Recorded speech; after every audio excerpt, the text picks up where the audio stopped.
final change against the Tigers 2 weeks ago, and almost had a bit of a chance there to win it, Josh. And then enter Cecilia Boulder. So I think she kicked 3 of the last four goals. And did a fantastic job. As we're joined now by the coach of the Balwyn Football Club, Penny Colour-Reid. Penny, great to have you on board. She's just getting her mic on now. A fantastic season for the Tigers. Undefeated going into this year for Division 1. It's great to have you on board. It's very exciting for us to finally get a radio game watching Balwyn today. Yeah, it's been nice. I tell you what, though, it doesn't give the other team any opportunity to check out our film. So, it's awesome to be here. The girls have had a super season, and they're firing and ready to go. Absolutely. For you as a coach to assess this season, obviously coming in, I think we spoke about having a look at the side, that there was a big chance to, obviously with North Ringwood out of the equation as well, to have a real crack at the flag. I don't think anyone would have expected to go through the season undefeated. How about you for a coach coming into the season? What was your assessment prior to the season, and has it sort of surpassed expectations, or how have you seen it?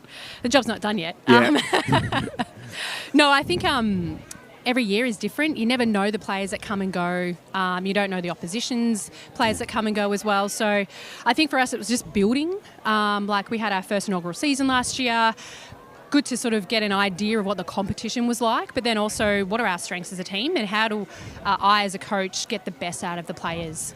So having some really interesting conversations pre-season and just sort of working on a few tactical stuff and seeing where players fit and what's going to be the best balance. I think this is probably the strongest team that we've had all year. In terms of players that we've got back in, players that are fit, players that are healthy, a full bench, and then, it's just exciting that we're just super pumped. Yes, absolutely. Just on that as well, because just took some notes from the last time you played Knox a couple of weeks ago. Just a few of the inclusions that didn't play that week: Oates, McLean, Joy, Johnson, Browning, Kenda. They're not just ordinary names. They're very, very important players to the side. So it's a very different side compared to 2 weeks ago when you played the Falcons. Yeah, and a lot of it is more just about finding the best balance, who's available. So Oates, Tio, was over Europe getting engaged and having a great time. So I allowed that for her to head over there. But more so just the connection that our group has. And it literally, if one person's not available, the next player comes up. And I think that's been I'm a Collingwood supporter. I don't even know that about me, but that's like Flyers sort of terminology is like one player goes down, the next one stands up. And I think, selection is always really hard. Having really difficult conversations with my players who unfortunately weren't selected. They understood, and they're here, they're around the group, they're getting amongst it, and I think that's what the beauty of our club is. Penny, a pleasure to speak with you once again. You added a few players into the side this season. I'll look at Phoebe Joy, who played last year, and Rosie Dodds with the White Horse Pioneers in the Premier Division, and some others as well. Have they helped lift the standard, those players coming to the club this year? Yeah, absolutely. I think, any player that plays in a higher league has really good experience. Obviously, we've got some ex-VFL players as well that sort of bring that level a little bit higher. But I think mainly for them, it's like they were able to play in a different role. So last year, Rosie Dodds was playing in the back line. She's now a gun inside midfielder for us. Players like Phoebe Joy played in the ruck, and now she's like a defensive winger for us. So, for me, it was about what are their strengths and where can I utilise their strengths, and not pigeonhole them into a particular position because of where they played last year, but more like how do they fit our system and where are they going to best sort of help our team move forward. Absolutely. Your leadership group as well. We touched on it when we spoke with you for the podcast a couple of weeks back. How crucial are they in particular today with a grand final spot on the line? Yeah, I think even though that there's titles in terms of our four main leaders, we have so many other leaders on the field. And the way that they galvanise the group, when the chips are down, they're the ones that stand up. But there's also so many other leaders that you just kind of pick out, like Stacey Mastras, Lily Pisasali, they just stand up in big moments. And it's just so great to see that with our group, yes, we have four main leaders, but we have a full team of leadership. I know we've got to let you go pretty soon, but just on obviously the game today against the Falcons, I think from looking at the two lineups, you certainly have the height advantage over them. But what are some of the things that you've looked at from Knox for the 3 times this season that you think you really need to lock into to make sure they don't get in top in certain areas? Yeah, they like to rebound the footy from our half forward, so we're looking, and I don't mind, if Mike Tyson wants to listen to this, go for it, I love it. We'll ask him the same question. Yeah, exactly, good. So they like to rebound the footy from from a half forward. So we're looking to get deeper entries. We're looking to sort of use our numbers because they've got numbers around the contest, which means we've got numbers elsewhere. So where can we utilise those numbers elsewhere? And then when you're in the fight, you fight and scrap and give everything you can. If you lose the ball, big whoop. If you don't, the idea is like we want to put pressure on that ball coming out of the stoppage to allow us to then use our rebound game as well. Absolutely. We're going to have to let you go. Obviously, the game almost ready to get started. A big congratulations to the season so far. As you said, job's not done, so a big final series ahead. All the best today. Yeah, good luck for the call, guys. Thanks so much. Thanks, Penny. The senior coach of the Balwyn Football Club has done an unbelievable job over the last couple of years to get them up and running for this final series. And it's also a big welcome to Mike Tyson from the Knox Football Club. Mike, always good to chat with you. Another big game today. Finals, very different compared to where you were sitting last year in terms of the numbers. Couldn't play that first final, so must be the first thing. Must be pretty pleased that you've got a good list running out today. Yeah, last year I think we had 10 available for the first week of the finals. This week we've got 25, so it's it's very different. The girls are excited. We get a good chance to take on the undefeated Balwyn team. How do you look at that, obviously, going into the final series where the Tigers have been super impressive? They haven't dropped a game this year. Does that give you, obviously, you first look at them in a final, but you've played them now a few times, and the last time you played them probably had your best chance at them, and I know they had some outs in that game, but what did you take from that last meeting that went really well, particularly in those first three quarters, that you're hoping to implement today? Yeah, we had a few out as well that day, but the physicality from both teams was fantastic. It was actually a really good game of footy to watch, playing in good spirits, and I think when you're playing against good sides, you've got to be engaged in the contest as long as you can. If you drop off for 5 minutes, 8 minutes, it's probably enough to get a bit of separation on the scoreboard. So you just got to bring the intent and physicality and just be dialed in for 80 minutes. Absolutely. You obviously played the Basin last week, but the 2 weeks before that, as Ryan mentioned, you played Balwyn and East Ringwood in what was a really good contest and a match of the round as well. Do you feel like that was a good lead in going up against 2 finalists and the eventual undefeated side in Balwyn? Yeah, it is a good lead in. You want to play finals intensities leading up to the the business end of the year. If you have a couple of easy games, then maybe the intensity might not quite be there. I know last week against the Basin, we had a big win, but we actually played really good footy, which is important. We didn't want to drop off and just win by a couple of goals. To put the foot down and play how we want to play was really important leading into this week. Absolutely, and I asked Penny about their leaders, but also some of your players as well, players like Taylor Prentice, Holly Gibson, and some others as well, Briley Dalparis, who have been a part of premierships before and played finals footy before as well. How crucial are they today in this contest? It is. So on those names, you got Michaela Ergarov as well in a leadership group, and Danielle Brotto. I put the ownership on them that they have to see things and adapt on field as well. They can't wait for a message to come from the bench, so they have to be another pair of eyes and adapt to what they see out there too. Yeah. As quickly as we can. Absolutely. And the last time we saw her, obviously, against East Ringwood, a couple of, Stainthorpe, that was the first time I've seen her play live, and she was fantastic. Really young player coming into the lineup. Jazzy Stocks is still pretty young. She was... particularly her intercept marking that day was spectacular, and I know she can also get on the front end and kick some goals as well. You must be pleased, again, the continued development from these younger players that are now transitioning into senior footy. It is great. I think of the 23 we got selected for today, we have 18 who are 23 and younger, which is great. There's 19 of 23 are Knox people as well, which is great. But the strength from all clubs lies from your junior program. If you're strong there and you invest time, then hopefully it falls into your senior club as well. And we're getting that at the moment, which is fantastic. Yeah, definitely. And of course, the game itself, we asked Penny a similar thing. What's some of the things that Balwyn, from the 3 times you've met, have done well that you've certainly identified coming into this game that you need to look at to make sure you get on top and don't let them have their way? Well, you got to nullify Lynch in the ruck as much as you can. Yep. She's tall, she's dominant, she gets a clean look on the ball a lot to her mid, so we're going to engage there. And then going forward, Baldus there, great player, kicked 60 goals for the year, I think. Obviously, if you keep her to 1 or 2, then the game sways back in your favour a lot. So our captain, co-captain Briley Duparis will play on her, and that's a huge role in itself.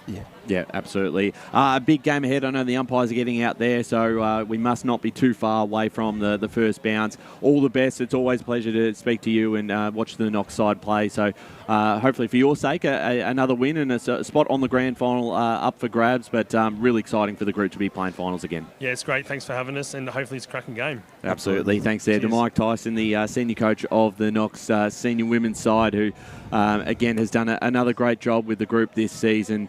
We've got two very good coaches going into this one, and looking forward to really getting stuck into this game, Josh. Good insight from both coaches. Absolutely. And just hearing from them about how they're looking at this game. It's very exciting when you got a spot on the obviously up for grabs in the grand final. It's great, but it does help when you qualify for the top two, because it's not the end of the world if you don't get up today. Yeah, absolutely. And Knox will take that advantage, no doubt, for with a matchup against, either of these sides potentially meet East Ringwood or Moorebark next weekend, and either Knox or Balwyn will definitely take advantage of that. They've defeated them throughout the course of the season, and I've got no doubt that this has the potential to be the grand final preview in season 2026. But Division 1, it's throwing up a few surprises this year, so we'll wait and see how it pans out. It does. Yeah, it has thrown up some surprises, and I think when you look at the Tigers, their inclusions is just those names I think we mentioned before. Some Massive. of them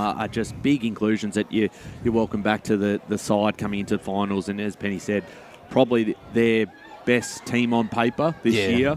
It's a full list for Knox. It's great to have them coming into finals with a full list themselves and getting obviously the numbers there this year, where unfortunately last year was just injury crisis and just all at the wrong time of the year that obviously hurt going into a final series. So I can't wait to get stuck into this game. Of course, there's finals out at Mulgrave Reserve, Sylvan Recreation Reserve. I'm sure we'll keep you updated with all the scores around the grounds, Josh.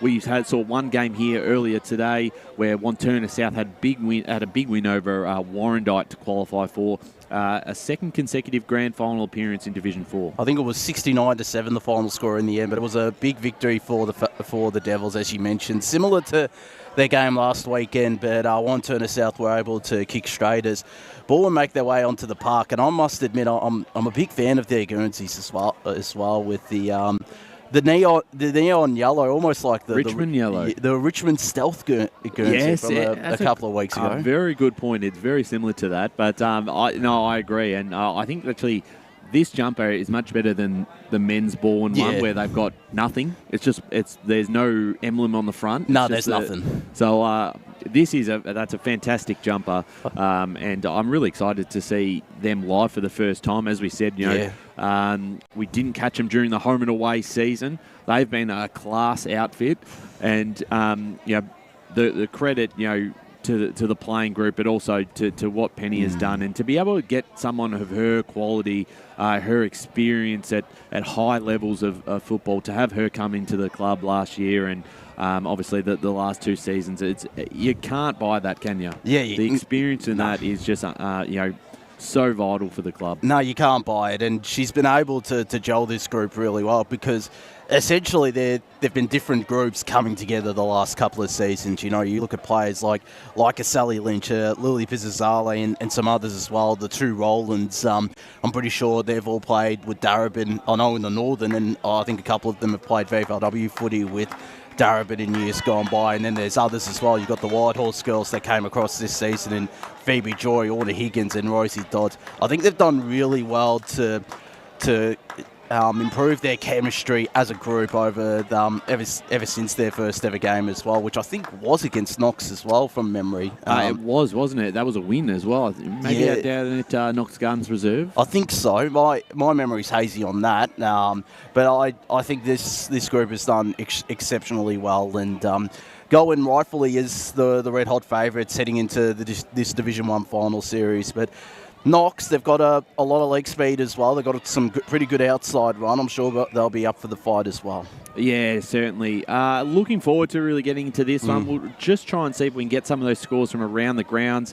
If you've just joined us, Wanturna South into the Division 4 Grand Final after defeating Warrandyte. We've got an update from Mulgrave Reserve. Boronia Gold have defeated Norwood 70-27 out there at Mulgrave Reserve. So I think it was about 19 points the last time they met, which we saw out at Tormore Reserve as well. And now they book a date with Warrandyte next week. So I reckon that's an interesting contest, the Bloods and the Hawks. I still think, based on what I saw today with Warrandyte, they can certainly get over the line, the Bloods, but that's now 2 consecutive games they've dropped, both to the same opposition. Might feel just a little bit of pressure as both captains move into the middle. We'll get the result of the toss of the coin shortly as well, as it looks like Knox may have won it. It looks like there might be some consulting. I'm not completely sure. I think they might be doing do it again. One of the rare occasions where it's done again. It is Knox kicking down the hill to the right of the broadcast, and Balwyn will be kicking to the left. Very historically, we've seen a lot of footy down here at H.E Parker over the last few years. That is the scoring end of the ground. It is. When it's been used properly, I know the wind doesn't seem to be too much of a factor today, but that is going to be pretty key. And Kate Green, who we have on boundary level, might be able to tell us about the conditions out at ground. Kate, welcome to the broadcast of this second semi-final. Thank you, gentlemen. It's a interesting day weather-wise. The ground is a little bit damp, but actually a heavy ground. So the ball's not going to be able to bounce as much as what we've normally seen on this ground. I think it'll suit both teams because both teams are very good at all weather conditions. So this is going to be a great contest between both. Yes, massive game ahead. We're very close to the first bounce. So we'll get, while we've got you down at ground level, your tip for today's clash between Balwyn and Knox.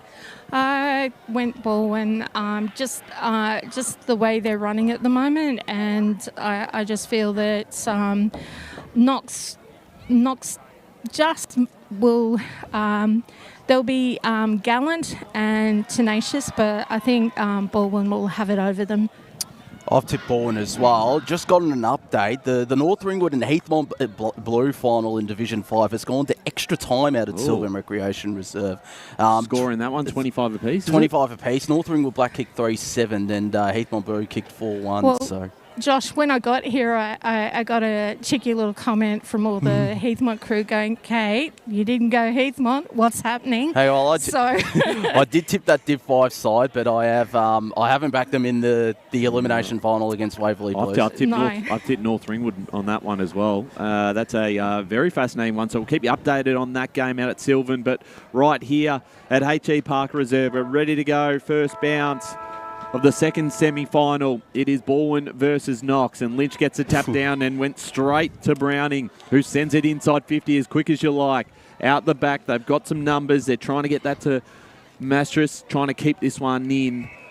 Taps it across the line, and Gibson will take possession of the football in the back pocket here for the Falcons as they look to clear it out of their defensive half of the ground. It's going to come straight back. The intercept mark for Balwyn. Now towards the top of the square. Just overdid the kick just a little bit. Now a chance for Gibson again, just handling into a bit of space. It's picked up here, that time by Dodds. Almost going there was Cockerill. Came off the hands of Gibson.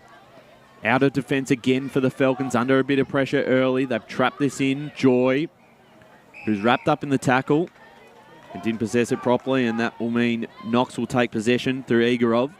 In the half-back line here for the Falcons. We'll look to put this towards centre wing. Big opportunity for the Falcons. Gasparoni involved in that one. And we'll get a ball up. Centre wing here on H.E Parker Reserve. A minute into this first quarter. Second semi-final for Division 1. Spot in the grand final up for grabs. And we'll have yet another ball up. It is Sally Lynch going up in ruck against Chelsea Pools. One of the inclusions for the Falcons today as Lynch won it down. Read best by Dallas Rowland, who tried to break a tackle, couldn't. Good pressure there from Holly Maston. And we're once again in the middle of H.E Parker Reserve. in front of a pretty decent crowd out here at the home of the H.E Football Netball Club. Is trying to get a kick away there. That was Zali Wagner. It deflects to Joy, who sends it to the far side wing where there's a foot race on, and it's picked up here by Sasha Kenner, who's immediately turned it over, and Jasmine Stocks will send it to the far side half-forward flank. Michaela Egorov, can she win the foot race? It'll be Emma Pollock who gets there first, her former teammate, and she goes inboard near the cricket wicket where it's run onto here. That was by Rosie Dodds, who got a handball away. And the handball, almost the Dinargi there from Emily Browning, and gets the kick out to the far side where Laura Franklin goes down the line. Kick should be cut off here by Ella Ritchie. She's locked up, and we'll have another ball up. So, or free kick, in fact. Chance now for the Falcons. They win the free kick, and they'll send it down the line. Lynch got hands to it, couldn't bring it down. And we'll get another stoppage on that far side. Been a hot start in these opening 2.5 minutes. Ball moving quickly. Lynch with the tap down. Picked up nicely. That time from Browning. Been important early stages of this game. Once again, we'll have another ball up. Still on the outer side of H.E Parker today. Lynch with the tap down. Ball comes back out now to Prentice. Off the right boot, a high kick forward. Came off hands. Falcons with some numbers at the front of the pack. But it was Bulls that was wrapped up in the tackle. A little bit closer to the Falcons' goals. Lynch with the tap down, stolen away by Wagner. Her kick towards the forward 50 here for the Falcons. Trying to chase that one, Capasalis.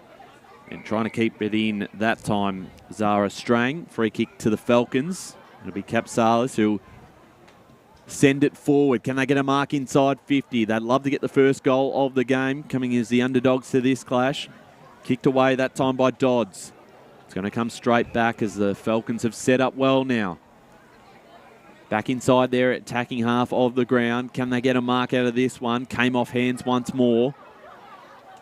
And we'll get a stoppage inside 50 here for the Falcons. First foray forward for them as Lynch won that down. Of course, the Balwyn co-captain alongside Talia Oates. And yet another ball up will take place right near the cricket nets out here at H.E Parker Reserve. Plenty of players surrounding this footy. Holly Maston couldn't escape. Good tackle applied there by Zara Strang. As Lynch won the tap down in the direction of Laura Franklin, who couldn't take clean possession. Wagner could, but immediately turned it over and headed to the far side wing in the direction of Kenner, who's now going to have to apply the tackle here on Ella Ritchie. And we'll have a ball up right near the new finals banner out here at H.E Parker Reserve. Yes, looks fantastic. Senior Women's Finals Series. Also got the banner out at Mulgrave Reserve where grand finals will be taking place this year. Tapped down by Lynch. Trying to get it clear that time was Dodds. Was on hands and knees. Comes back out to Joy. Handballed it off. This is Sally. Her kick turned over. Once again, the Falcons can push forward. Good mark. Standing in front that time. Might have been Warren or Igorov. Inside 50, Lynch. Great hands there for the Tigers. She had a pretty good start as well as the skipper and the former Darabin Falcon. It's to the far side wing where a good mark's taken by Emily Browning. She's almost on a furnace to start this quarter as she heads to the centre half forward line. We're getting a push in the back. Free kick is Stacey Mastras. Baldassare streaming towards goal, as is Cassidy McLean. She eventually gets boots the ball in the Baldassare direction. And she is in range, I reckon, Cecilia Baldassare says. She has one of the most powerful left boots. This is the former East Burwood player.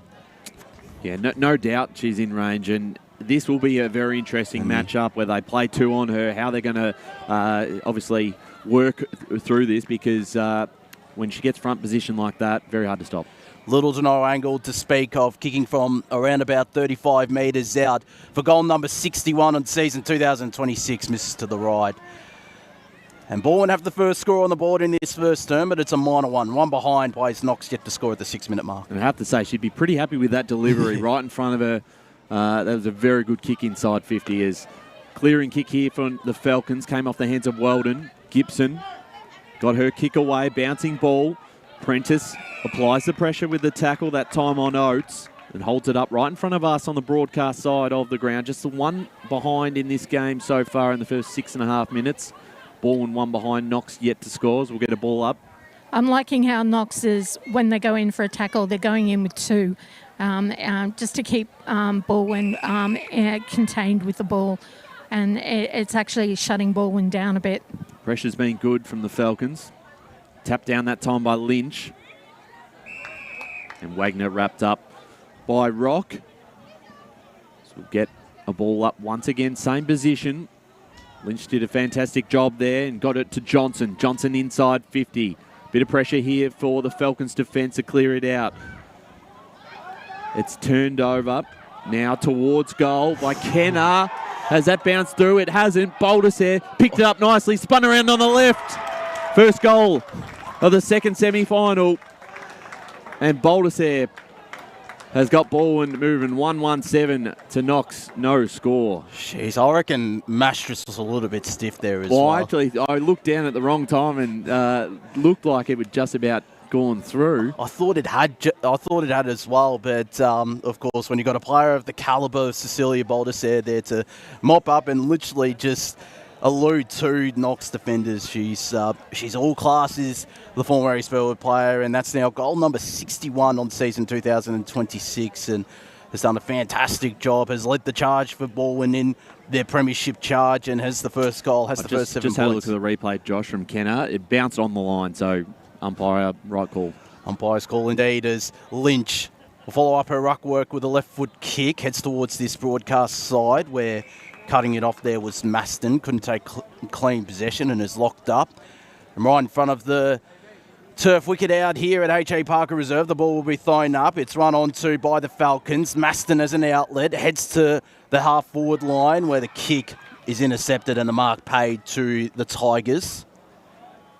As they called to play on there, that was Helsby with the intercept. Got a handball away in time. The kick headed into the middle, and it was a strong grab there by Balwyn, who looked ahead long. This is Stacey Mastris, who goes short, in fact, to Ruby Rock, and she's going to get a chopping of the arms free kick. Another former East Burwood player, Rock, will look to send it long. Has Browning deep on a lead. Baldisaire's there as well. The fly from behind, nearly reeling in the grab, was Cockerell, is there on the ground, pouncing like a cat. She's around this footy as a holding free kick being paid to the Tigers. And an opportunity for them through Nicole Halford to go deeper into attack. 2 accompanying Cecilia Baldisaire and 2 accompanying Emily Browning as well. The Falcons looking to get as many numbers behind the footy as possible as Browning finds some separation, but the kick was overcooked and the intercept grab taken by Zali Wagner on the far side. So clearing out of their defensive half. Good mark. Juggled that one and took it nicely. So forward here for the Falcons.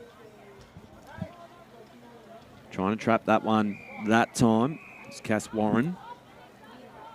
So we're 10 minutes into this first term. It's 1-1-7 Balwyn. Knox yet to score. Thanks for joining us today on EFNL YouTube or Facebook. Tap down was once again won here by the Tigers. The kick was smothered. It was Johnson. Now we'll get another ball up on the far side of the ground. About 60 out from the Tigers' goals. Lynch straight down to Masris, who can't get through the tackle.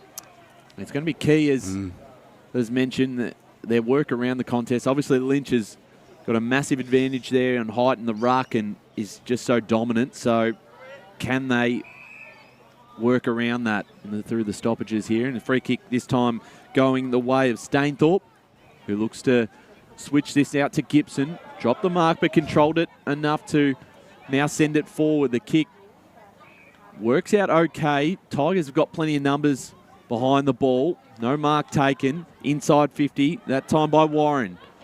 Almost the mark from Gasroni.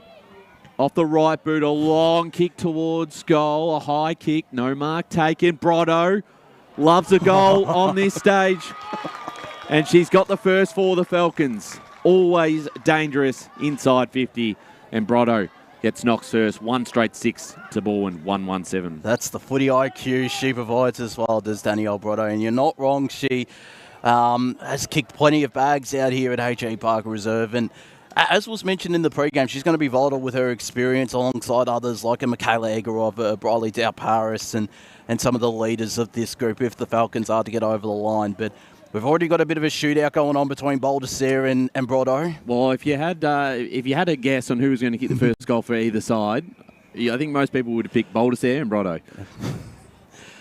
So the top 2 leading goal kickers. And that's now 43 goals for the season. She kicked 7 last weekend against the Base and her former side, Brotto, in that big 100-point victory as the tap down once again won by Lynch. The Tigers advance it further forward here and they get the kick inside 50 through Halford. Should be cut off here by Dow-Powers, who elected to fist it forward and has to apply the tackle on Cassidy McLean. And there's a free kick found for the Falcons. Right near the scoreboard retreats. Balwyn 1-1-7, leading Knox 1 straight 6. 12.5 minutes played here in the opening quarter of this Deakin Uni match of the round.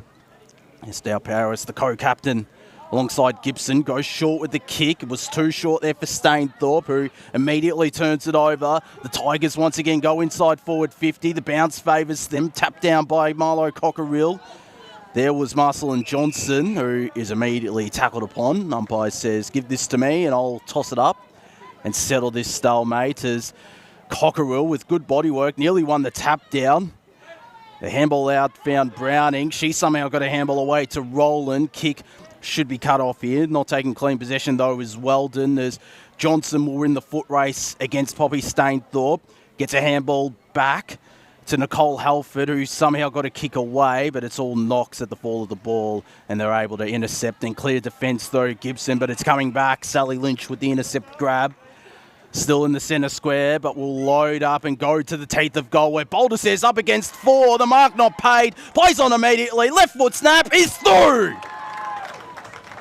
What great craft from Cecilia Baldessere, and she has their second, and her second as well at the 14-minute mark of this first term. 2-1-13 the Tigers, Knox 1 straight 6. Brilliant work from Baldessere. Absolutely, and just great work from obviously Lynch, who set that up, and she's been really dominant so far in this first quarter, and continuously getting it in good positions for Baldessere, and obviously is just very, very hard to match up on. So off to a flyer is she. She's got the first 2 for the Tigers. Up against 4 there, though. I know. Well, it's going to take a bit of time, I think, to really try and work out how to stop her as Knox soccer off the ground, trying to go forward, intercepting that Holly Maston.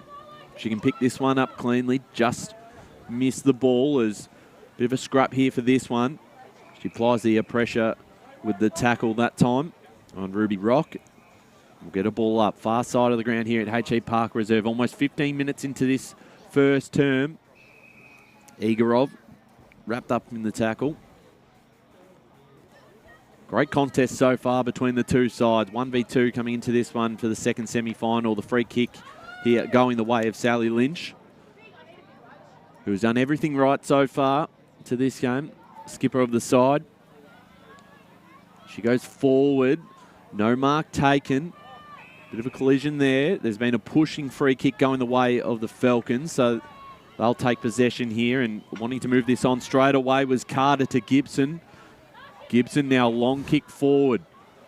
Clears everyone, but Balwyn are well set up behind, so they'll be able to run this out of their back half. The kick finds its target. So Halford uses the middle of the ground, picked off by Wagner. Reddit Rell. How's the kick inside 50? Gasparoni's leading for this one and takes the mark on the chest.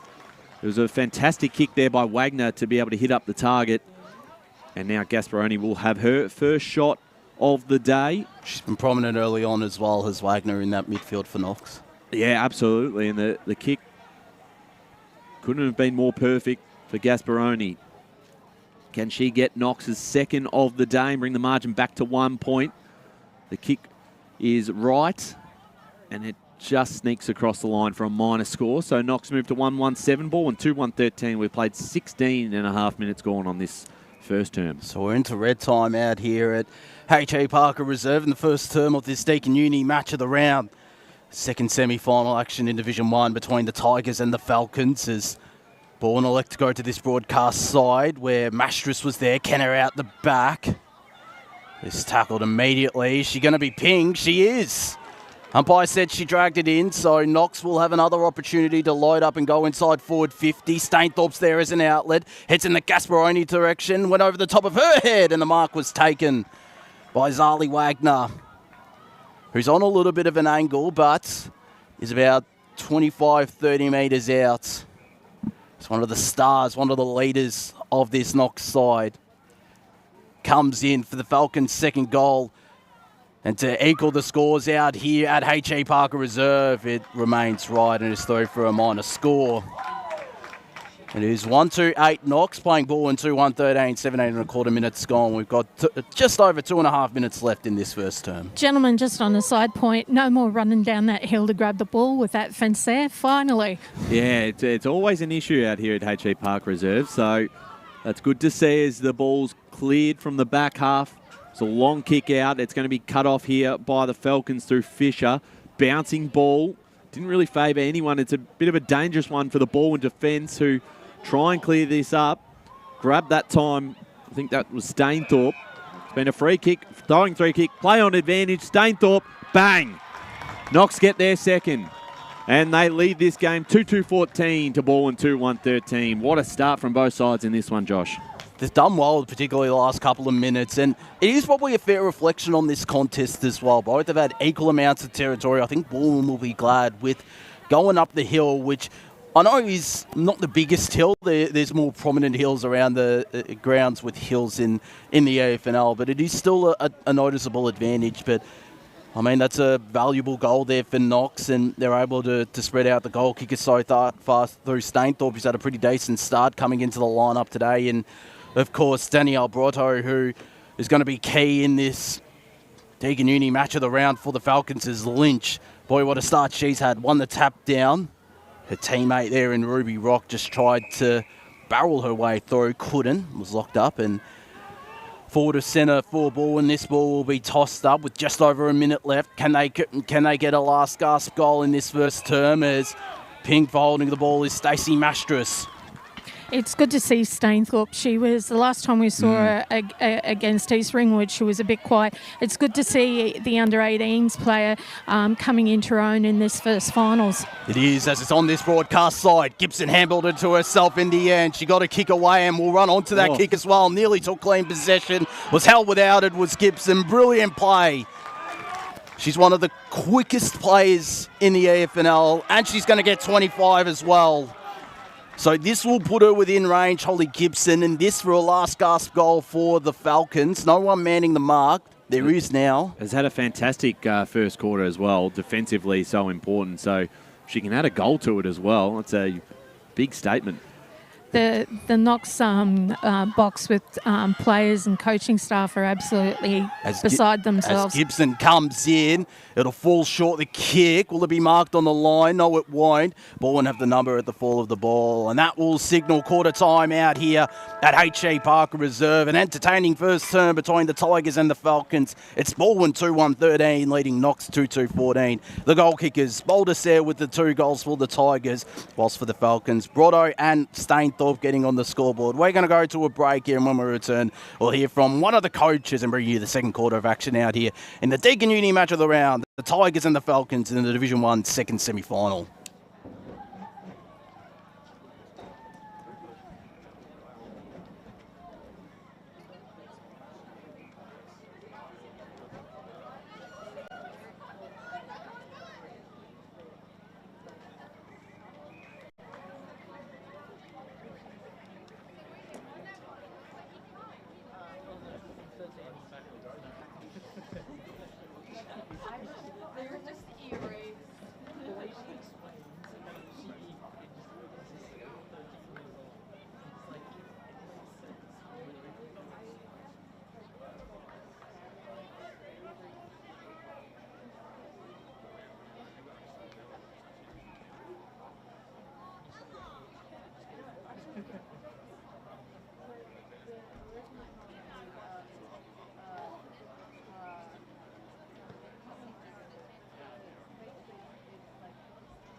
Welcome back to the Deakin University Match of the Round. We have Kate Green down at ground level with Penny Colour-Reid. Very, very strong quarter from both sides. You mentioned in your huddle that the girls have just got to stick to their structure, that you felt it was a really great quarter because that kind of competition and that kind of pressure is what your team always thrives on. What are you looking forward for the girls moving forward for the rest of the game? Yeah, the main thing for us is really just about sticking to our structure, sticking to our plan, sticking to our system. Like, Knox is a great side and we love the fact that they bring the heat. We love that pressure. We thrive on that. We've been working on using that energy to then utilise our strengths. And what are you expecting from them for the rest of the game? The same? Yeah, a little bit of the same, but just like stay nice and calm. We play much better footy when we're calm, under pressure, and there's a lot of anxiety going around. We just got to take a breath. Take a breath, stay in your own footy brain. That's it. Thanks very much, Penny. All the best. Thanks, Kate. Cheers.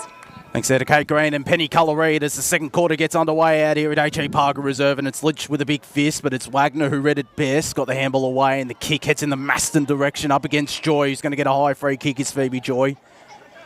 In the other centre square is tripping there, and it was Holly Maston. Joy was down for the count.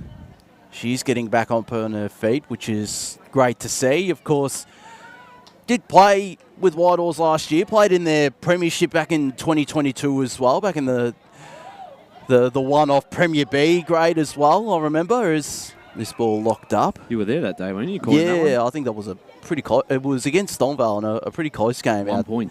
Absolutely, it was, Josh. And it was a bit of a low-scoring affair. This certainly isn't so far, as Wagner tries to extract it out. It favours Lynch, though, who got a handball away, and quickly getting the ball away was Laura Franklin. The handball back to Lynch, who tried to break a couple of tackles, still got a handball away, and locked up immediately there are the Tigers. And Laura Franklin, who's been in and around the footy, as has Lynch, who tapped it down to Wagner, two of the better players so far today. Lynch, though, got the rebound and headed inside forward 50. Gibson nearly reeled in the one-handed grab, launched it into the middle of H.E Parker Reserve. It went over the top of a couple of players' head, and it'll dribble its way just short of the forward 50 arcers. Getting the handball away, there's Zara Strang to Laura Griss, who finds her teammate there on the far side wing. Wheels around, goes into the middle where it's intercepted. This might be Ellie Weldon, of course, the former Basin player. Heads out wide to Jess Warren. Far side wing, she has the pill. Goes to the right half forward flank where all by herself is Rachel Carter getting an inclusion today for the Falcons as she heads inside forward 50 where it's easily intercepted by Emily Browning. So for the Tigers, they'll clear it out of their back half. Towards us broadcast side, the bounce did not favour Balwyn. And now for the Falcons, a bouncing ball inside 50. Came off the hands that time of Browning. They clear it up still. And now towards centre wing. Gibson was in front position. Dibwell got a hand to it. Pushes past her opposition. Keeps this one alive. Now picked up that time by Johnson to Cockerill, who's wrapped up in the tackle. So a ball up.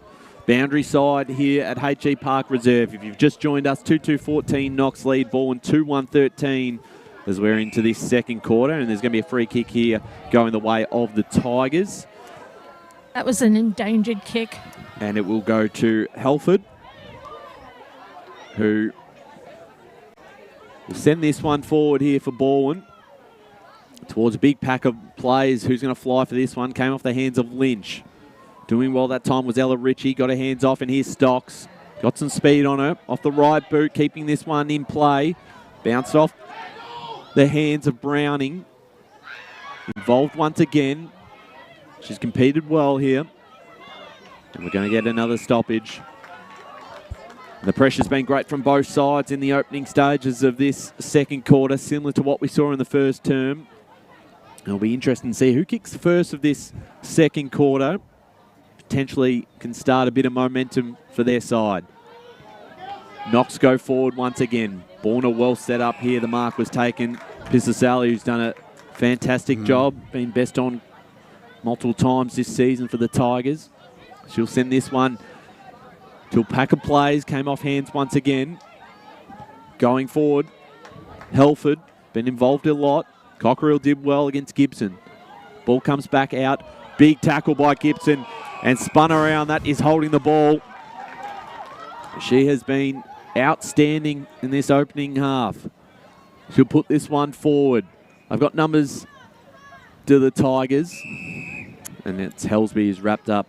So we're now just outside the forward 50 here for the Falcons. Can they create an opportunity here? Kicking up the hill in this second term as the handball out. Found its way to Wagner, who goes inside forward 50. Nearly tapped forward smartly there by Marquette. She might run onto this footy here. Has to apply the tackle, but breaking it was Pizzazale. Heads down the line to the left half forward flank for Knox, where the intercept grab is taken by Jess Warren, and a bit of afters as well after Michaela O'Brien tried to push her out of the marking contest.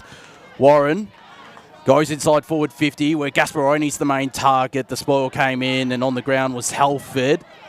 Her kick is going to be a lasso. And another opportunity here for the Falcons, right in front of us. The free kick will be taken by Poppy Stainthorpe. In only her fourth senior game, inside forward 50. The mark spilt there by Halford. Out the back is Griss, who got a handball away. And getting the kick is Johnson. The mark taken by Mastris as well. Again, right in front of us. Handballs it immediately to Oates, the co-captain. High up and under ball. Will it be 15? The contest was affected by Johnson. Red best by Browning, who's bumped over the boundary line right in front of the ball and interchange bench. And it'll be a boundary ball up as Lynch got good position. Won the tap down. Wagner tried to break her way free. The kick will dribble its way out of bounds and be a free kick to the Tigers, who are weathering a storm early on. And the free kick will be taken by Lily Pizzazale in front of us. And right near her coach's box as she goes inboard with a short kick to Laura Griss. Has an option in the middle, all by her lonesome, and took a chest mark in the end. Looks to play on immediately. This is Laura Franklin, who goes straight through the spine. It's picked up here by Cockerill, who heads in the Boulder Sayre direction. Good body work and a good grab. Has an open goal square, but was too slow there. There's looking for options is Cecilia Boulder Sayre. Plenty of numbers flooding back now for both the Falcons and the Tigers. What can Cecilia Baldassare conjure here? Heads to the teeth of goal where Lynch will fly from behind. Couldn't complete the grab. Stocks was there. Somehow got a handball away, but went to her and is locked up immediately. And another ball up will take place right at the teeth of goal for the Tigers. Is there another opportunity for them to take the lead? Is this ball not going anywhere? And another ball up will ensue. Deep into the forward 50 here for the Tigers. Looking for their third of the morning. Tapped away. They've done well to escape now through Stainthorpe. They haven't got too much ahead, so the mark is going to be intercepted here by Talia Oates and can put the pressure back on Knox's defence as she sends this one inside 50. Baldassare. Oh, in fact, I believe that was Browning in front position, who's been given the free kick, and now a set shot on goal, and you know she'll be in range from here. So one of the players that was out of the side the last time the two sides met, as Browning will come in on a little bit of an angle at 45 metres out. It's a long kick. It's just going to fall short. Can there be a mark out of this one? Knox with the numbers to get out of trouble. Now Stocks. Her kick is intercepted. Rock, so still not out of trouble yet. The Falcons. Rock gets a handball off. Griss back in the same direction. Almost a mark there by Cockerill. Ball hits the deck. Eager off. Her kick was smothered. Got it to Gibson Just, who was run down by Cockerill, still inside 50. I know you've got a result here from another ground we'll discuss in a moment, but sticking with the play here. Baldassare got the tap down. Can the Tigers get one out of this? Eluding the tackle, got the handball away. In fact, it was paid a throw, so that was against Mastris, and free kick here going the way of Fisher. You've got a score update? From North Ringwood Black and Heath Montblair, and it is the Jets through to a preliminary final. 4-2-26, knocking off North Ringwood 3-7-25. Wow, in extra time too, as the mark not taken here on the far side of the ground. Almost 9 minutes gone second term. 2-2-14 Knox, 2-1-13 Balwyn. That was the quarter time score, so at the moment, it's the Tigers that look likely to score out of this. They go inside 50 once again. Baldassare read it well, took the mark on the chest, and can go back for what would be goal number 3. And clearly a very tough matchup, and has kicked over 60 goals now for the season. And doesn't miss too many. She's a great set shot on goal. This one for goal number 3. She makes no mistake. She doesn't miss. And Balwyn are back in front, 3-1-19 to Knox 2-2-14. She's proving to be the difference so far for the Tigers. Just in that last 5 minutes of that game when Knox was trying to get it out of their back six, Balwyn had a very a strong defence line, making sure that they could keep it back in their forward 50. They've done that pretty well today, have the Tigers, whenever they've had an opportunity on goal. Lock it in their attacking half. So have Knox. They trail this game now, do the Falcons. It's going to be a free kick. It might be 6-6-6 against Knox. It's going to go to Sally Lynch, the skipper. Had Griss streaming through the middle. Handballs it to her now. Eluded Warren. Got boots a ball with a long kick inside forward 50. Cockerill was there, as was Jasmine Stocks. Nearly completed the grab. Cockerill applies the tackle. That's a fascinating duel between one of the more lively forwards for the Tigers and one of the better defenders for the Falcons, as the tap down was roved by Browning, who got a kick away. It'll dribble and remain in play. Gibson is the loose. A good shepherd applied there by Maston. Faked the kick and eventually gets it clear of defensive 50, where Lynch went up against one of the smaller players on the ground in Poppy Stainthorpe and took the grab. Goes inside 50 to the teeth of goal where Baldassare is. Out the back was Stocks, as was Gibson, who got a kick away, but it'll be intercepted here. Kenner will eventually get the footy, snap around and kick the goal. Sasha Kenner has her first, and Balwyn have a mini break. 4-1-25 they are. Knox 2-2-14 at the 11-minute mark of the second term. That's Kenner's 21st goal for this season. It's been absolutely key in season 2026 alongside Cecilia Baldassare. It's a pretty handy forward duo to have, Ryan. It's a very handy forward duo to have, and obviously that is the other thing about Balwyn. As much as we talk about Baldassare, they do have plenty of targets up there who can kick goals. and do it on a regular basis. So they've now got a little bit of a handy lead. They've got an 11-point lead. So a big 10 minutes here coming up for Knox. They don't want to concede too many goals going into the half-time break as we're back in the middle again. Can they win this one out and put some pressure back on the Tigers? We'll get a ball up in the middle of the ground. Thanks for joining us today, EFNL YouTube and Facebook. Second semi-final for Division 1. Inside 50 here for the Tigers, or just outside the forward 50. They almost get through the Gibson tackle. Now this time was Roland. No mark taken by Cockerill. Stocks gets through 2 Tigers and clears it out. That was a great effort towards the middle of the ground, but it's picked off that time by Gris. The pressure is relentless at the moment as Gris sends it long, kick inside 50. Baldassare was the target. Has she been given the free kick? She has, and it's against the Falcons on this one, as Baldassare will be looking for goal number 4, and we're just less than 13 minutes into this second term.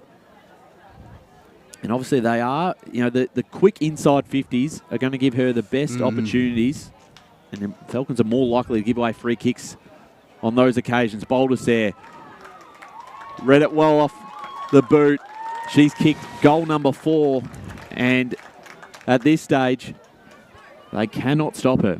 They cannot. 4 or 5 for the former Eastbourne player, now 64 goals in season 2026, and once again proving to be the difference in a ball winner Knox encounter, and in a game in general has had a fantastic season as the Tigers now lead by 17 points out here at H.E Parker Reserve. Out of the 2 previous games that we've seen Knox play, one against Mooroolbark and the more recent one against East Ringwood, this game that they're playing against Balwyn, it's like a whole new team. They've really come out firing. They have, as the tap down was won by Egorov. Got a handball away to the congestion. Locked up there was Dallas Rowland, of course the vice captain. And we'll have another ball up in the middle of H.E Parker Reserve, is trying to break 3 there. That was Rowland. It's Dodds who got a handball away to Ruby Rock, who composes herself, got boots a ball, heads long in the Lynch direction, nearly reeled in the grab, has moved up forward, has the captain, Stocks, picks it up off the ground and has an outlet option in Cass Warren, was nearly run down, but will still pick this ball up. Under immediate pressure though, the Tigers locking in their attacking half, although Knox do well to clear defensive 50 for maybe not too much longer though, as this ball pinballs around and locked up there. That might have been Kenner or Rowland. Either way it is Dallas Rowland. The ball up will take place just outside defensive 50 for the Falcons as the many hands deflect to Rowland, who's again tackled.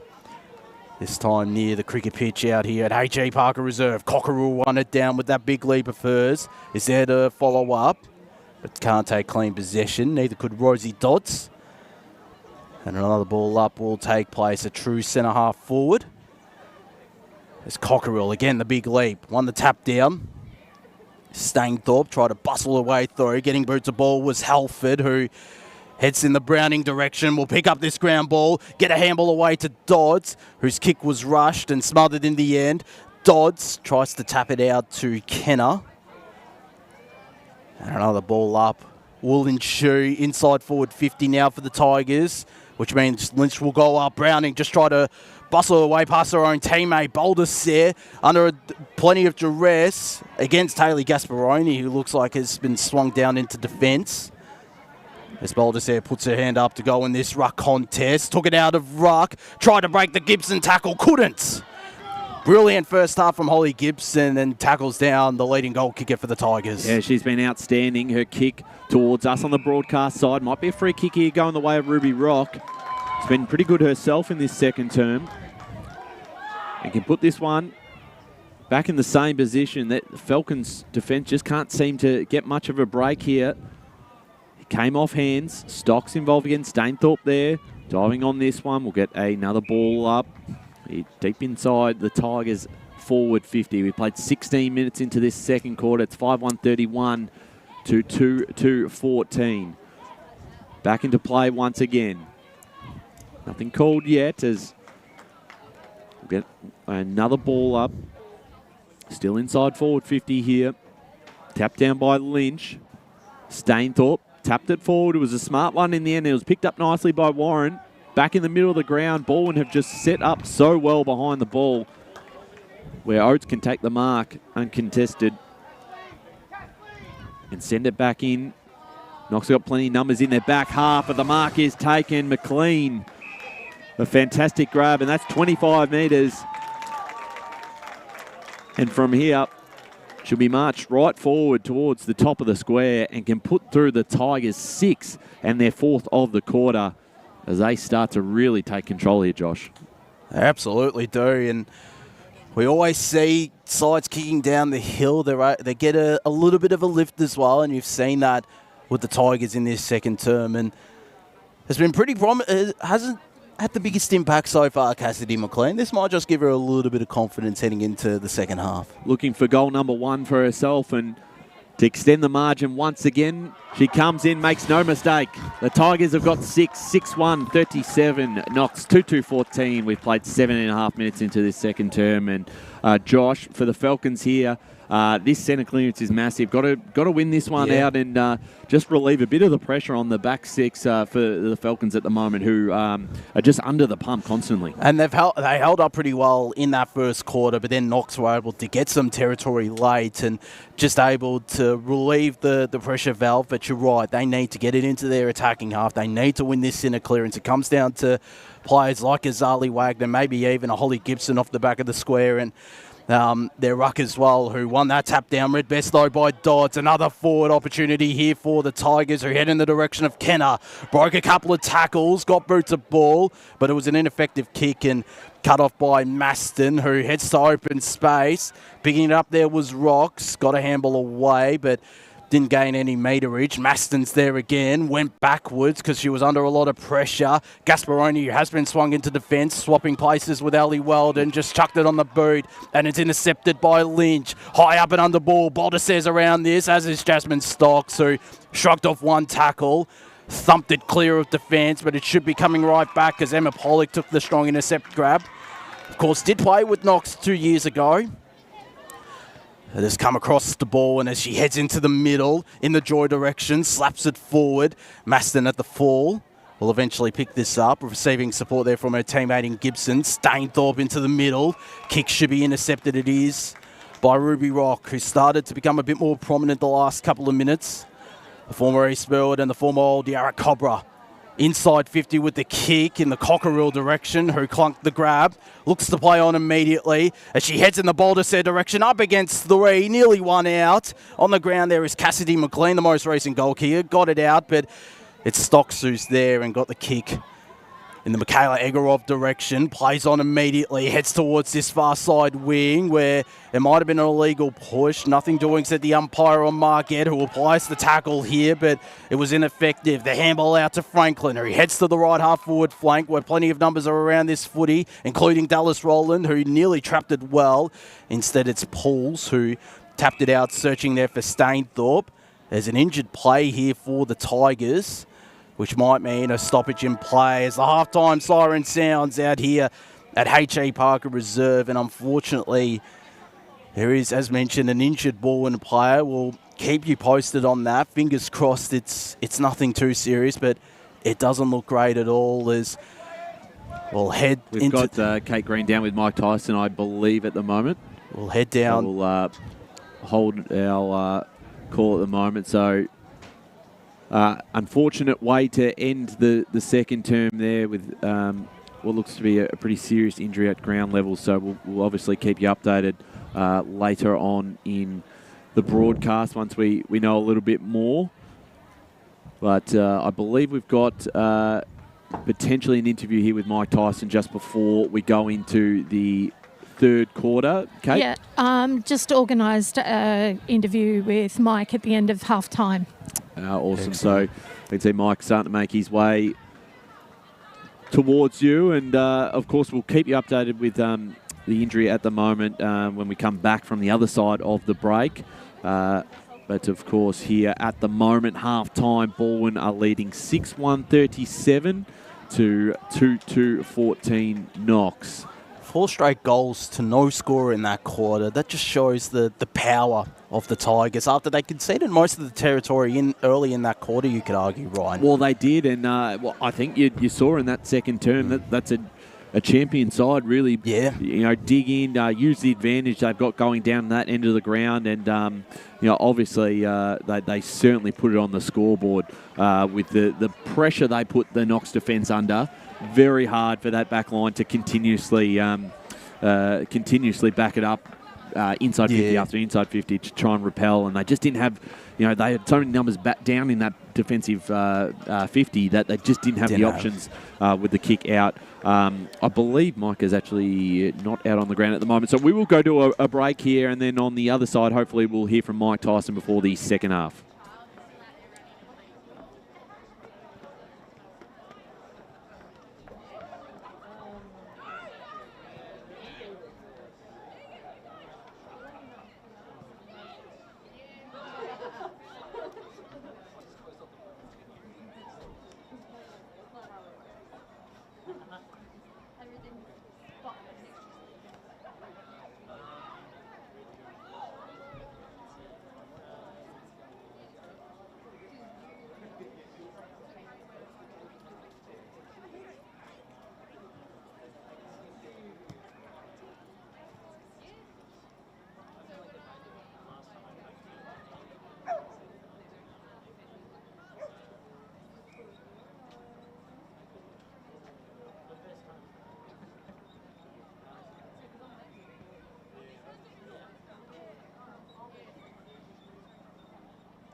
The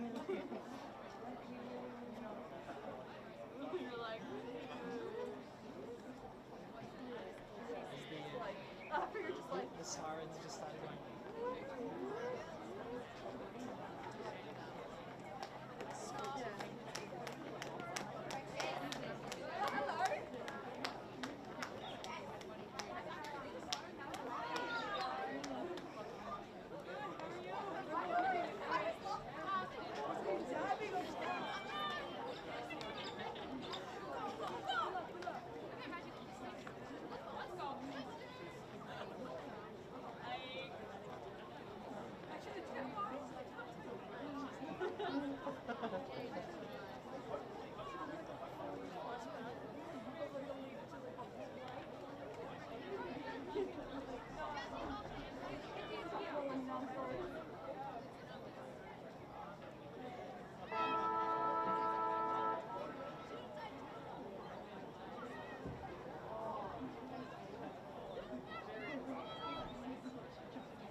Welcome back to the Deakin University match of the round between Balwyn and Knox. And we've got straight away on the boundary line, we've got the Knox senior women's coach, Mike Tyson, with Kate Green. Mike, what a fantastic half. The girls have been really fighting really well. Your attack and defence have been amazing. Your movement down the wings, fantastic. Just slightly lacking on the scoreboard, but not that much. How are you feeling? I wouldn't say our defence was too good that quarter. It was pretty poor, actually. So if we tighten up a few areas there, I think also our exit kicks are going very central, which plays into their hands. You've got to take away what the opposition want. And they want us to go central. We're to go wide and utilise the space out here. So getting back into your game plan and your footy head then. Yeah, don't be reactive, be proactive. Like a bit of run and carry, speed on the ball, long deep entries, and it will sort itself out. Been very impressed of how you've come out of the gates for this game.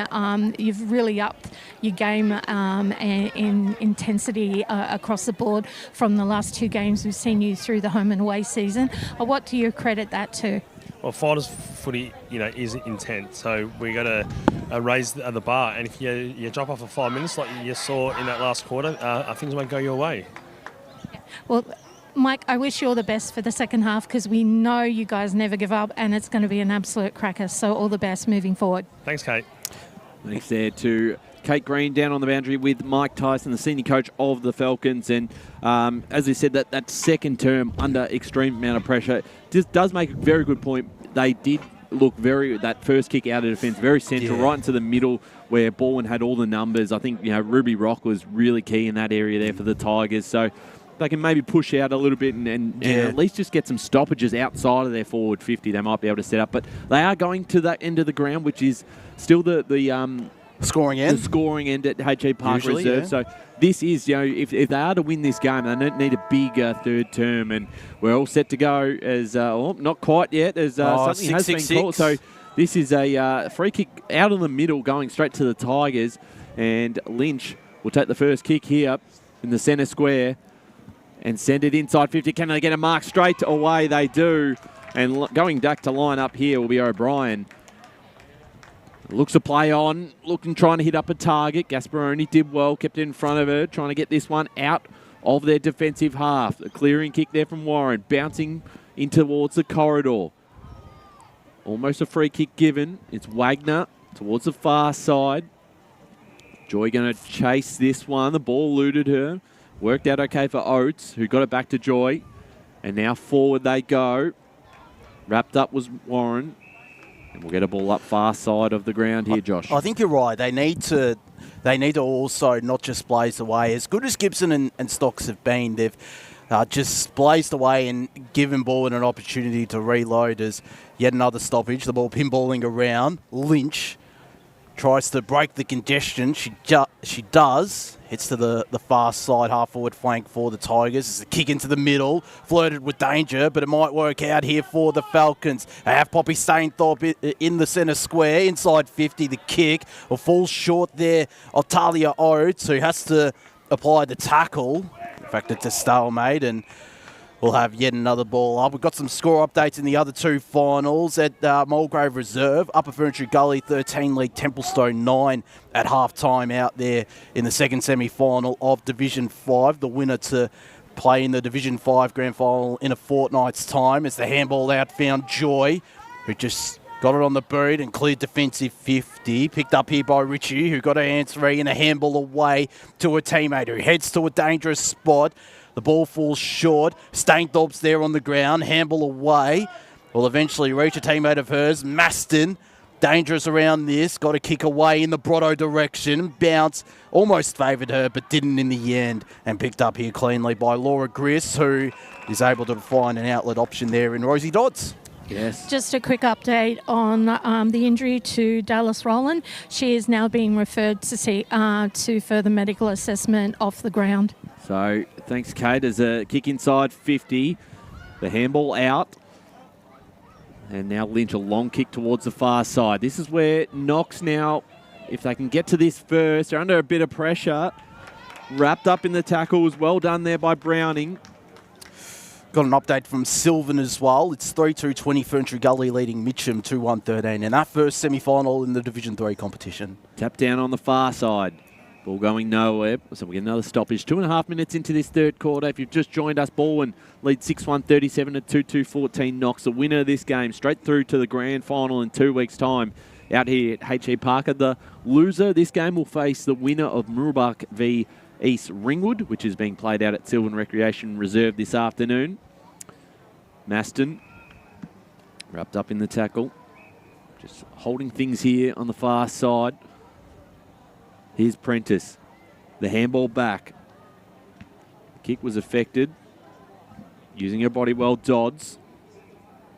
And we'll get another stoppage. Far side here at H.E Parker Reserve. In fact, it's a on the ball free kick.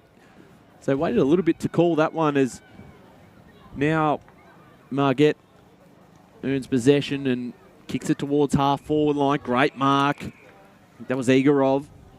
Used her body well, positioned nicely, and now puts Knox back in the Brotto direction. Could be a free kick. Wasn't called. Handball over the top from Maston was cut off. She applies the pressure, though, with the tackle. And we'll get a ball up and not far out from the Falcon goals. They need to get the next couple. If there any chance of winning this second semi. Tapped down by Lynch. Again held up here, and we'll get yet another ball up. What can they create from this forward 50 stoppage, the Falcons, as Egorov won it down, tried to find Wagner. It's Stainthorpe, who's been prominent this game, almost pushed out there by Oates, who broke free, got a kick away, and the handball was very quick there from Mastris, who clears defensive 50, does her teammate with the kick. It's into the centre square where Gibson is. She somehow got a handball away, and a quick handball was a good one to Taylor Prentice. Long towards the goal square where Brotto's in a one-on-one, was spoiled from behind well there by her direct ball and opponent. Egorov, handball to Capsalis, goes for goal, cut off on the line by Phoebe Joy. I think it was Oates on her that time. That's, brilliant defence. Sure was from the Tigers, who are having to hold sway in the opening stages of this third quarter.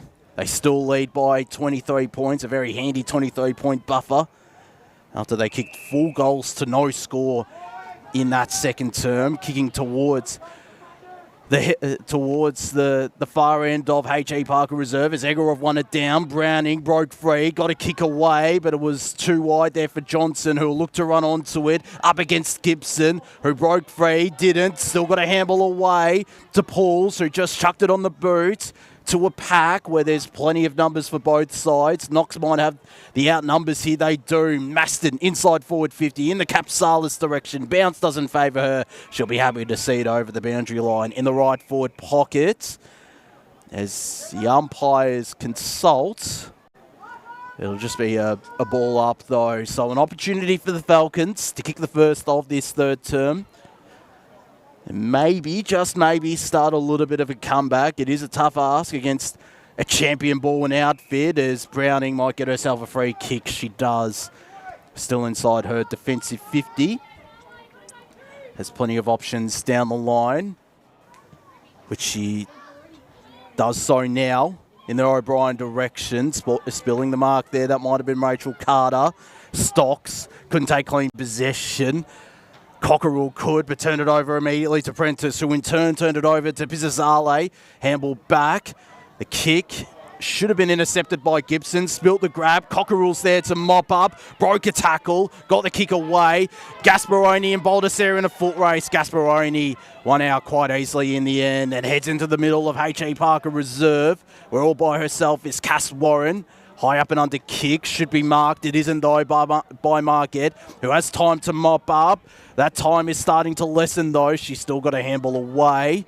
Knocks under a fair bit of pressure after they missed an opportunity to move forward, as Warren's kick was intercepted by Lynch. Lynch in turn turned it over to Holly Gibson. So Gibson now off the half-back line. Finds a target. It was Maston. Doing well to compete with her was Johnson.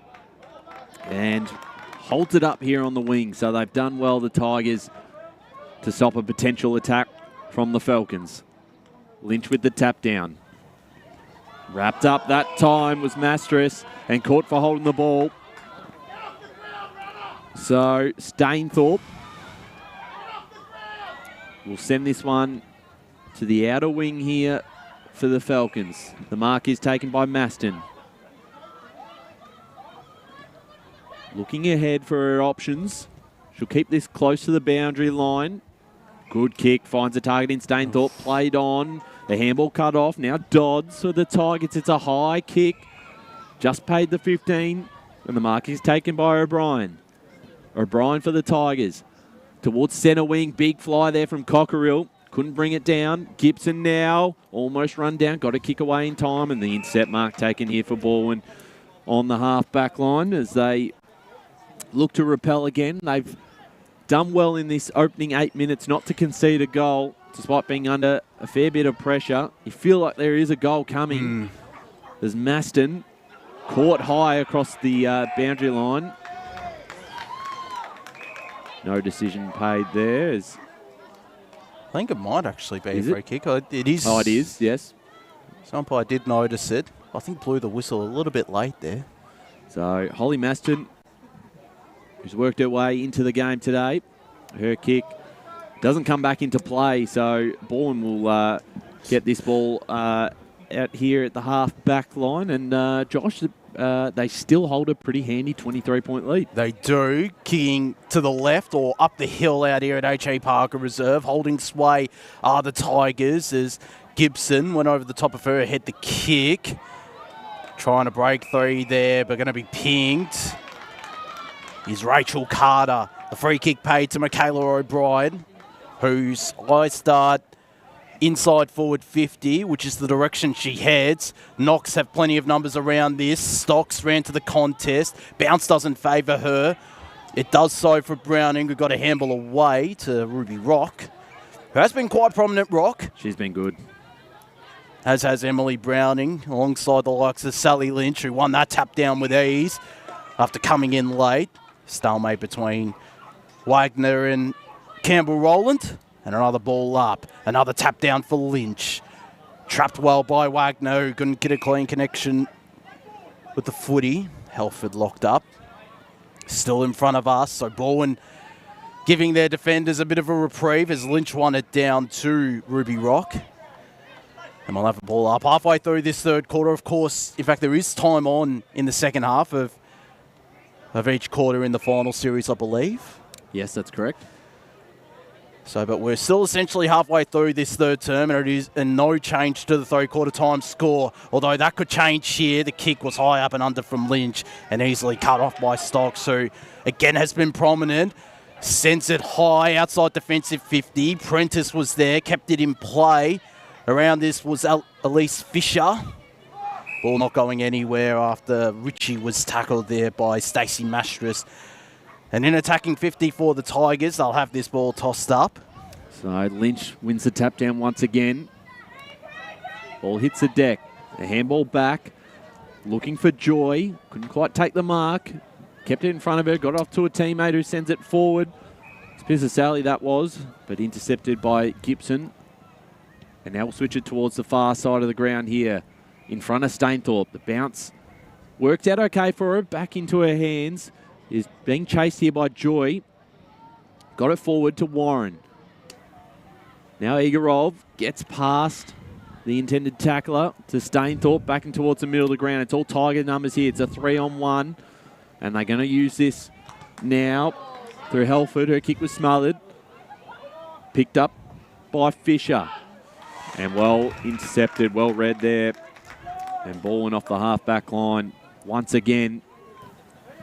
Do a pretty handy job here as they look, finds Oates. And if they get one against the run of play here in this third term, they'll be very, very happy going into three-quarter time. It was intercepted this time, though, by Gibson. Look to make the decision to go the far side. In front of Warren. Got Joy to compete with. Socket off the ground. Kept it in front of Stainthorpe. Picked up that nicely there. Sally, who's towards their half forward. Cockerill at the back. Wagner for the Falcons. Now the stoppage. 12 minutes and a half gone in this third term. Still 23 points of margin. No change to the third-quarter time score as there's a blocking free kick paid to the Falcons from that ruck contest. It's Taylor Armstrong-Smith. Of course, young into her senior career, as are a fair few of these Knox players. Heads towards the far side where fair few numbers. Egorov was around this, but getting the handball out was Pizzazale to Joy. Joy's kick will eventually find Ruby Rock, who can't escape the Elise Fisher tackle, and another ball up will take place, once again on the far side, right near the finals ribbon, as the sun starts to poke its head out here at H.E Parker Reserve. The kick from the clearance was intercepted by Holly Gibson. Boy, what a game she's had.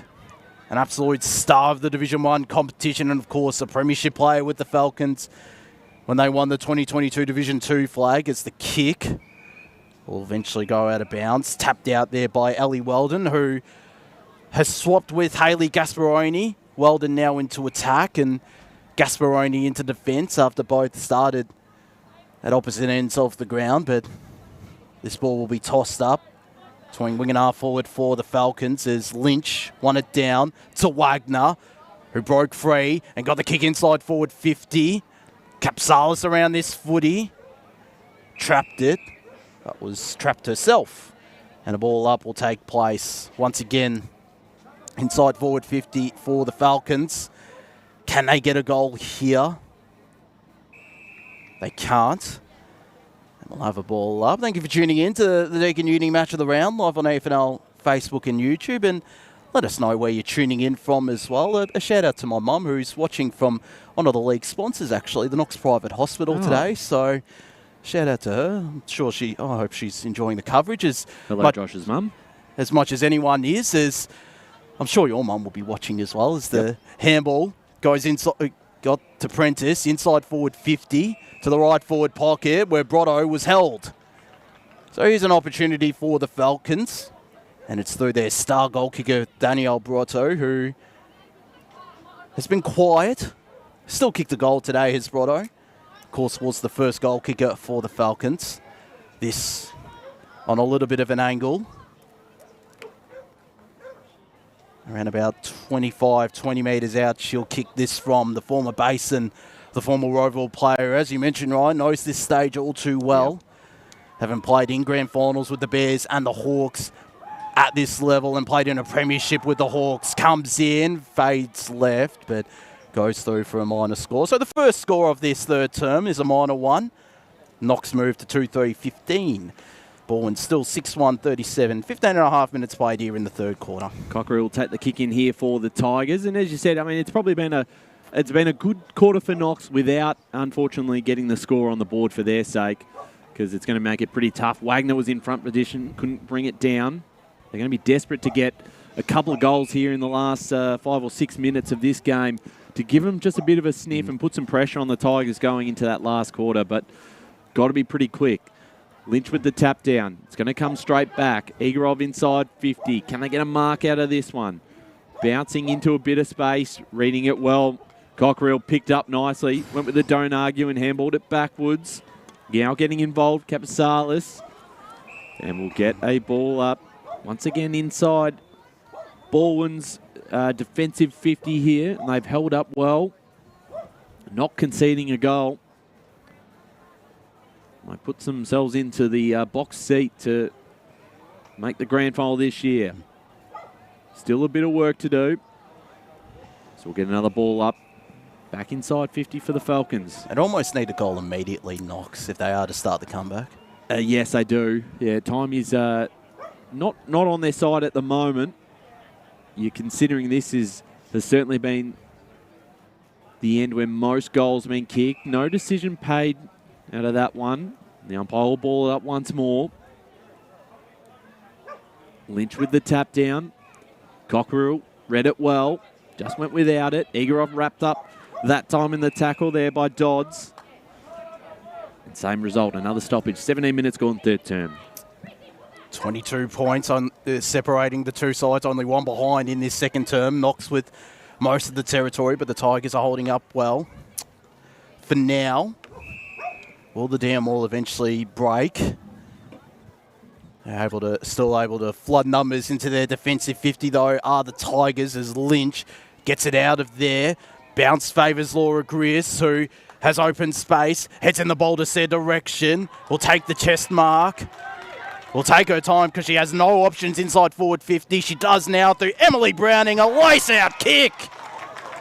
And I reckon Browning has nearly done her ankle in the process as well, but she'll go back, take this shot, and against the run of play, make this a 28-point ball game and an even tougher ask for the Falcons. Brilliant transition, Josh, and that's Balwyn at their best. And it all came through Cecilia Baldassare, through Sally Lynch as well, and Laura Griss as Browning looking for her first goal and to become the fourth goal kicker for the Tigers today. Comes in with a slow, deliberate approach, misses to the left. So one behind each in this third quarter. Still 23 points the margin at the 18.5-minute mark of the third term. 6-2, 38 ball and playing Knox, 2-3-15. So a let off there for the Falcons. 18.5 minutes gone, third term. 6-2 to 2-3, as you just said. On that far side. Trapping it nicely was Fisher. Wrapped up that time by Helford, who's been good herself today. Played at Box Hill last year in the VAPA. Had a good season with the Hawks that year, with Box Hill North, I should say, actually, and putting together a solid... Box Hill North, yes. Correct. Lynch again, who's, if you were talking about Premier Data ranking points, Josh, we know how the rucks go with those. I'd say she'd be on a lot. She's dominated, obviously, the ruck battle today. She's going to get a free kick here. She's dominated all season as the skipper, and I'd say she'd back herself in just about. It's a long way out, tough angle, but if someone would kick it, you'd back her in. She'll look to put it towards the top of the square. No mark taken. Trying to get this one out of the defence. Holding the ball, free kick. And that will be O'Brien, who will have a set shot in front of goal, directly in front, about 20 metres out. And great pressure. Unable to correctly dispose of it. And now O'Brien looking to get her first on the board and put the Tigers one step closer to grand final day. It's a 23-point margin, and it is now a 29. O'Brien gets her first, and the Tigers now move to 7-2-44 to the Falcons, 2-3-15, and we are in red time here in the third term. And that really hurts Knox after having most of the territory kicking down the hill in this third quarter. They have shown a bit of fight, though, have the Falcons, but they're being outclassed by the classiest team of them all in the Division 1 competition, and that is the Tigers, who are undefeated for a reason. Knox still does have the opportunity in this golden time to get it down to their end and get it through. They've had plenty of infiltration. I really feel that they can finish it off if they can get it down there. As Lynch won it down, Johnson will run onto it after getting a kick out of the clearance. Inside 50, the Tigers go. Griss broke one tackle, and that was Holly Gibson. She broke, although Gibson did well as the kick went deeper. But the siren sounds to signal three-quarter time, and 1-0 in that third quarter for the Tigers sees them lead 7-2-44, Knox 2-3-15. The major goal kicker so far, there's only one multiple goal scorer, and that's Cecilia Baldasare with 4. Kenna, McLean and O'Brien, the other goal kickers for the Tigers, whilst Poppy Stainthorpe and Danielle Brotto still remain the only goal kickers for the Falcons, who kicked all their goals in that first term and have a big ask if they are to get over the line out here at H.E Parker Reserve and book their ticket to the grand final.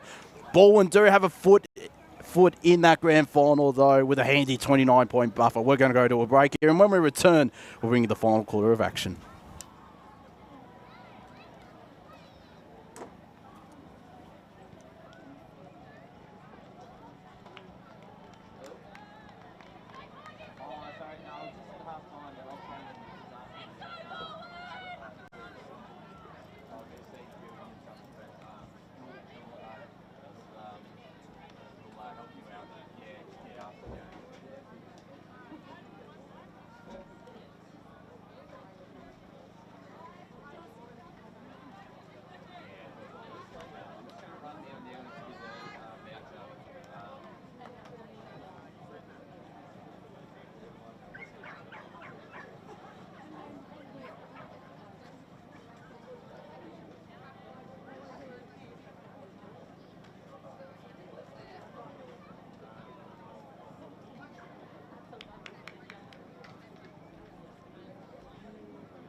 Chose this.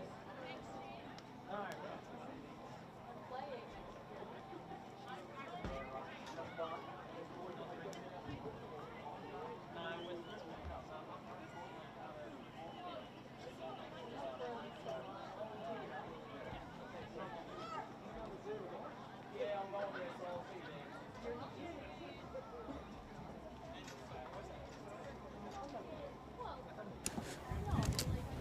Welcome back to the Deakin Uni match of the round, live here from H.E Parker Reserve. It is Balwyn 7-2-44, leading Knox 2-3-15. We'll Go for some scores around the grounds, and out at Sylvan Recreation Reserve, it was Ferntree Gully 27 leading Mitcham 14 in that first semi-final, or elimination final in Division 3. And then in the Division 5 second semi-final was all locked up at 2-7-19 apiece. So could be set for an entertaining contest between the Dockers and the Kings, who, of course, made in consecutive weeks as umpire holds the ball off to signal the start of the last quarter out here at H.E Parker Reserve, and it is Balwyn kicking down the hill, and the Falcons kicking up or to the left of your broadcast as the Tigers gain some momentum from that stoppage. Can't escape it though, and a ball up will take place. There's Lynch. As you mentioned, Ryan, it would have racked up the premier data points, as has Ruby Rock, who got a handball away to Browning, chucked it on the boot. It's a thumping kick. The bounce doesn't favour her, nor Baldessare as well. Johnson's around this. Tries to get a holding free kick. Run down was McLean, who's going to be pinged for holding the ball. And the Falcons will look to immediately play on after winning themselves that free kick. It might be Ellie Weldon, whose kick bounced favoured her teammate there, heads to the far side wing where it's all Balwyn. Around this footy though, might be Gibson here. No, in fact it's Poles who apply some good pressure and force the turnover. The kick down the line should be cut off here by Oates before Stocks ran onto it. She applies the tackle. Looks like that's a magnet been swung by the Falcons.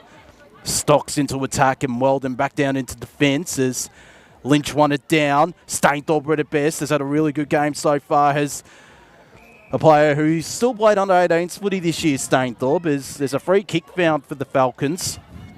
They look to thrust forward to the half-forward line where Stocks is around this. Won't be paid the grab.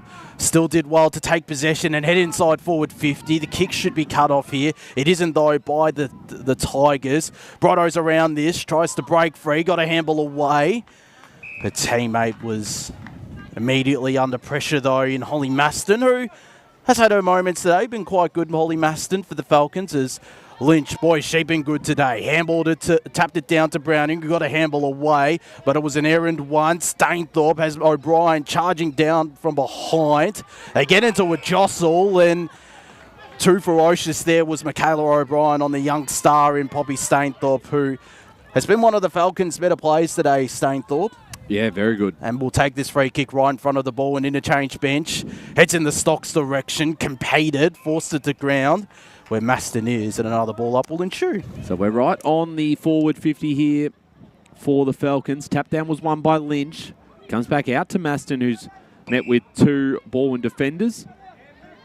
Wrapping them up in the tackle as we'll do it all again. Certainly not going down without a fight, the Falcons. No, they're hanging in there as much as they can as this ball comes back out to Johnson. Johnson waits for a few players to push forward. Joy's in the middle. Goes a little bit further. No mark taken. Gasparoni at the back. Picked it up and spun around on the right boot. Finds a target in the middle of the ground. They've got a few players out here. Stainthorpe again. Inside 50. Trying to get hand to it. Capsalis kept it in front of her. Can she pick this up cleanly and put it through for a goal? She has missed. A minor score there for the Falcons. 2-4-16. Ball in 7-2-44. 3 minutes gone for term. Laura Griss on kick-out duties for the Falcons, or Tigers, I should say. Knox is still dangerous. They're still peppering, even though they're getting behinds. If they could change those behinds to majors, they'd be really in the game. As they get an intercept mark here through Zali Wagner. Wagner at the left half forward flank to a dangerous spot where Balwyn should have the outnumber. It's Joy who gets a chopping of the arms free kick. In a defensive 50. Chips it out wide. Searching there for Helsby. Was outmarked there by Cass Warren, who's also had a good game. In the Bordeaux direction. Did really well to bring it to ground, but might be pinged here for holding the ball. Great pressure applied there by the Tigers, and that might be Campbell Rowland. He's done a pretty good job on Brotto today, as has the entire ball in defence, although in saying that, they've turned it over here to Warren. Brotto was out the back. It'll go out of bounds on the full. And it'll be a free kick to the Tigers, and it will be to Campbell Rowland. It will. She'll take the kick in here in the back pocket. currently leading this game by 28 points, 7-2-44 to 2-4-16. They look to get it out. No mark taken. Gives the Falcons another opportunity. Prentice used her body well. Got the handball off to the teammate in Margaret, but couldn't quite control it as it goes over the line. And we'll get a ball up just inside boundary here. H.E Parker Reserve. Thanks for joining us today. Cockerell with the tap down. The quick kick there from Rock. Bounce didn't favour Johnson. It fell into the hands of Gibson, who sends a long kick inside 50, just clearing the hands of Joy in defence. And they'll get a stoppage right where they want it. They can get the first one pretty much immediately. Maybe there might be some late momentum shifts, but at this stage, and the umpire is going to call holding the ball and in favour of the Falcons. So wasting no time going back here is Jess Warren, and this just has to go through if there's any late chance of a comeback. 28 points towards the top of the square. Can they get a mark out of this one? Came off hands. Bourne will be eager to kill this ball. Cockerill, her kick away. Off to a teammate who's wrapped up that time by Maston. And they're still not out of trouble just yet, are the Tigers, but as they've been able to do pretty much all day, their defence has just held up without conceding too many goals. Brotto trying to burst through the tackle. Did she cop one high? She did. So this time, Danielle Brotto wins a free kick. And as we just said with the last kick, this just has to go through for the Falcons. Brotto kicked the first of the day for Knox. Been a presence in this last quarter. She has. She's going to need to if they're going to come from behind here. As Brotto comes in looking for goal number 2. This time misses to the left. So that moves the Falcons to 2-5-17. Ball on 7-2-44. We played 6.5 minutes into this final term. Having most of the territory once again, the Falcons, but just failing to capitalise, which the Tigers have been able to do so. 7 goals to remarkable accuracy from them as the kick out went towards the far side. Egorov was almost the meat in the sandwich. Wagner got a kick away. It was intercepted and the handball was picked up there by Halford, who's escorted out of bounds. Right in front of us, so we're going to have a prime view of this stoppage. As Egorov moves into position. In fact, it's Armstrong-Smith. Might be going up in this ruck contest unopposed. No, in fact, Cockerill will go up. And up she did, but couldn't bring it down. And again, happy to escort it over. Browning might have been getting a few words there from some of the Knox supporters as well. Maybe a little bit of feedback. All in good spirit, no doubt, as Armstrong-Smith and Cockerill will go up in this ruck contest. Cockerill won it down to Egorov, though. Stripped of it by Mastras, who's not going anywhere. And again, a ball up right in front of us. 7.5 minutes played here in the final term. One thing that's really impressed me is the fact that even though this has been an incredibly physical game and very moving, the intensity from both teams has not dropped at all. That's credit to their fitness and their endurance that they've done throughout the season. That's finals footy for your Kate as Mastra streams away, heads in the Boulder direction, up against 2. Gasparoni got front position, couldn't reel in the grab. Gibson now pushed Johnson off the ball and broke a tackle. Chucked it on the boot. Immediately turned it over, though, to Campbell Rowland, who, under duress, took the grab. The former Darebin Falcon has a handball receive option behind her, and Oates got it to her. Heads to the broadcast side wing where the mark was taken there by O'Brien. She's had a pretty solid game, has Michaela O'Brien today. Particularly in this second half. Of course, kicked the only goal of the third term as he heads in the Lynch direction. Floating in from the side is the Knox defender, and she took the intercept grab. So, for the Falcons here, they go towards the broadcast side of the ground. Wagner was involved in that one. Umpires called that a throw, so the Tigers will get this through Dodds, who was about to send it back the other way, but has readjusted. Now putting this inside 50, finds a target. A mark taken on the chest here, and that time it was Browning. Long way out from home. Can she hit up a target? inside 50. Boulder says amongst this one. Almost got a hand to it at ground level. That time McLean. Her kick was smothered. Follows up with some good pressure on her opposition in Ritchie. And we're about 25 metres out from the Tiger goals. Very close to a grand final spot for them as Prentice clears this one out. Mark not quite taken there by Maston, cop one high and has earned herself a free kick. Here at centre half back, they continue to fight, trying to get something going. Brotto used their body in that contest. Here's a chance for Mackenzie. Johnson involved again, up against Maston. And we'll get another ball up far side. 10 minutes gone in this final term. 7-2-44 Balwyn. Knox 2-5-17. The Tigers have not conceded a goal in the last 3 quarters. Those first 2 Knox goals coming in the opening term, and a holding free kick here going the way of the Falcons.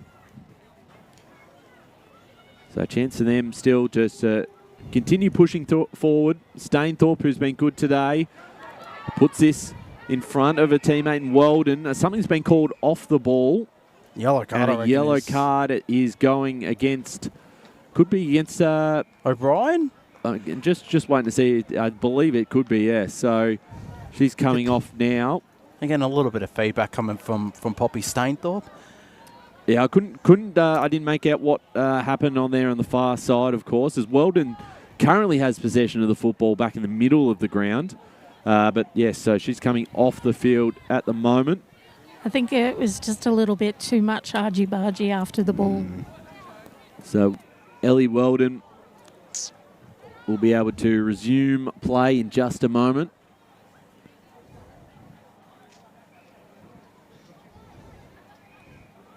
So we're about to resume. Weldon to Wagner. Just slipped through her hands. Egerov went without it. Did we want an update? Yes, what game are you looking at, Josh? I'm looking at the Division 3 first semi-final, and Ferntree Gully are now out by 20 points, 6-3-39 to the Tigers, 3-1-19, and just over 3 minutes left in the third quarter, so they could be keeping their season alive and have a date with either North Ringwood or South Croydon next week. There you go, and the farewell tour for Dwayne continues. Hopefully. As Lynch gets the free kick here for the Tigers. Been arguably best on. We're going to a conversation on that quite shortly. She's certainly been up there. She sends a long kick forward. No mark taken. Browning was in front position. And now the umpire says, give it to me, we'll ball it up. There's been some good players for Balwyn today, though. Knox as well, but more so Balwyn. I mean, it's a great look. I mean, obviously, this is the first time we've seen them live, and you can understand why they're undefeated this year. They are a dominant side, and this is probably their strongest team on paper. It's mentioned by Penny prior to the game. Here they go again. The bouncing kick forward. Gibson trapped it nicely. She's wrapped up in the tackle, not going anywhere. In the end, though, it could be just that second quarter where they kicked 4 goals, and again, they had most of the territory but conceded it early on in that quarter. It could come back to be the difference in the day. And as Mike said, you let off for even 5 minutes. That's when real good sides will punish you. And that's exactly what Balwyn are. As we tick over the 13-minute mark of the last quarter, they're 27 points up. The Tigers, as the tap down, straight down to Lynch, got it back to Mackenzie. Inside 50, front position there was Weldon, applies the tackle and is going to be rewarded with a holding the ball free kick. Has also had her moments in defence today, Ellie Weldon. Of course, was swung up forward for a bit of the second and third terms and has gone back into defence and has helped steady the Falcons. As speaking of one of their better players, Poppy Stainthorpe has been quite good today. Chips it in the Margate direction. Couldn't complete the grab. A high up and under kick. Crashing through there was Browning, who's been excellent today. To the hot spot. Cockerill's out the back. Can put a sealer on this game. With a fantastic finish, Marlo Cockerill And Balwyn are set to play in the Division 1 Grand Final. They're up 8-2-50 to Knox 2-5-17 at the 14-minute mark of the last quarter, and that is good reward for Cockerill, who has been really good today in forward and up ruck as well. Oh, absolutely. And I think that's, for a player who has the ability to play in so many different positions, she's going to be such a important player on Grand Final day again. And for Balwyn going forward, if they go on to win this year, she's one of their most important players. And they've been fantastic today, have the Tigers, as we're back in the middle again. 14, almost 15 minutes gone in this final term. The margin now 8-2-50 to 2-5-17. So a 33-point lead as Lynch sends this one back into attack. Ball hits the deck. Boulder says chasing this one, so is Richie. Bounce up into her hands, gets past her opposition just. The tackle was good, and has it been rewarded? It has, and it's Cockerill again. She's like who'll be looking to get 2 goals in 30 seconds. She's like a buzzing bee, is Marlo Cockerill in that attacking half and through ruck as well. There's Tenacious Terrier. pretty much. She deserves these goals, though, because she, as mentioned, has been quite prominent today. So Cockerill will line up. She just kicked the last one about 30 seconds ago, and now she has 2. And she's put her stamp on this game as the Tigers skip out now to a 39-point lead, 9-2-56 to 2-5-17. Just a quick update. Number 13, Emily Browning for Balwyn's just come off with a little bit of a calf cramp. Otherwise, she still will be returning to the game. Has done well today, has Emily Browning, as have this entire Balwyn outfit. Proving why they were the minor premiers in Division 1. As Lynch, yet another hit out. Nearly falling over there, that was Stainthorpe. Still got it away to Prentice. The handballs eventually reach Jess Warren, who goes inside 50. The kick intercepted here by Zara Strang. Of course, provides plenty of experience as she heads out wide, and the bounce will stay in play. Nearly trapped there by Halford, who gives away a lasso free kick to Elise Fisher on the far side of H.E Parker Reserve. Another potential thrust forward for the Falcons as Fisher onto her left, heads to the half-forward line, where the mark, the intercept possession taken by Dodds, heads in the Cockerill direction and reeled in a really good grab. Wheels around immediately because she has an option in the middle of H.E Parker Reserve, that being Marcelin Johnson, who's also been pretty good today. Heads long inside forward 50, in the Baldersair direction, up against 3 now, couldn't win out. On the ground there is Ella Ritchie. Balwyn starting to gather numbers around this footy, but they can't extract it out. The umpire says, give this ball to me and I'll toss it up and settle this stalemate. As Lynch and Armstrong-Smith go up. Lynch won it down. Pushing the back, free kick found for the Falcons. And it'll be taken here by Ella Ritchie. She looks to play on straight away. Finds Stainthorpe in the back line. Sends it towards us once again on the broadcast side. Warren was out the back, picked it up nicely. She takes the kick inside the corridor, which has been cut off by Joy. She gets her hands off. Doing well there was Rock. Got it off to a teammate there in Dodds. Dodds got it back to Mastras, who goes forward. Coming in from the side there was Gibson to ball it away from Baldersair. And she has been given a free kick, a high free kick here for the Falcons. Has had a pretty strong game for them. Finds Maston, who's got a bit of speed on it, and she'll look to use it now here on this side of the ground. Cut off that time by Franklin. And is for the Tigers. Franklin will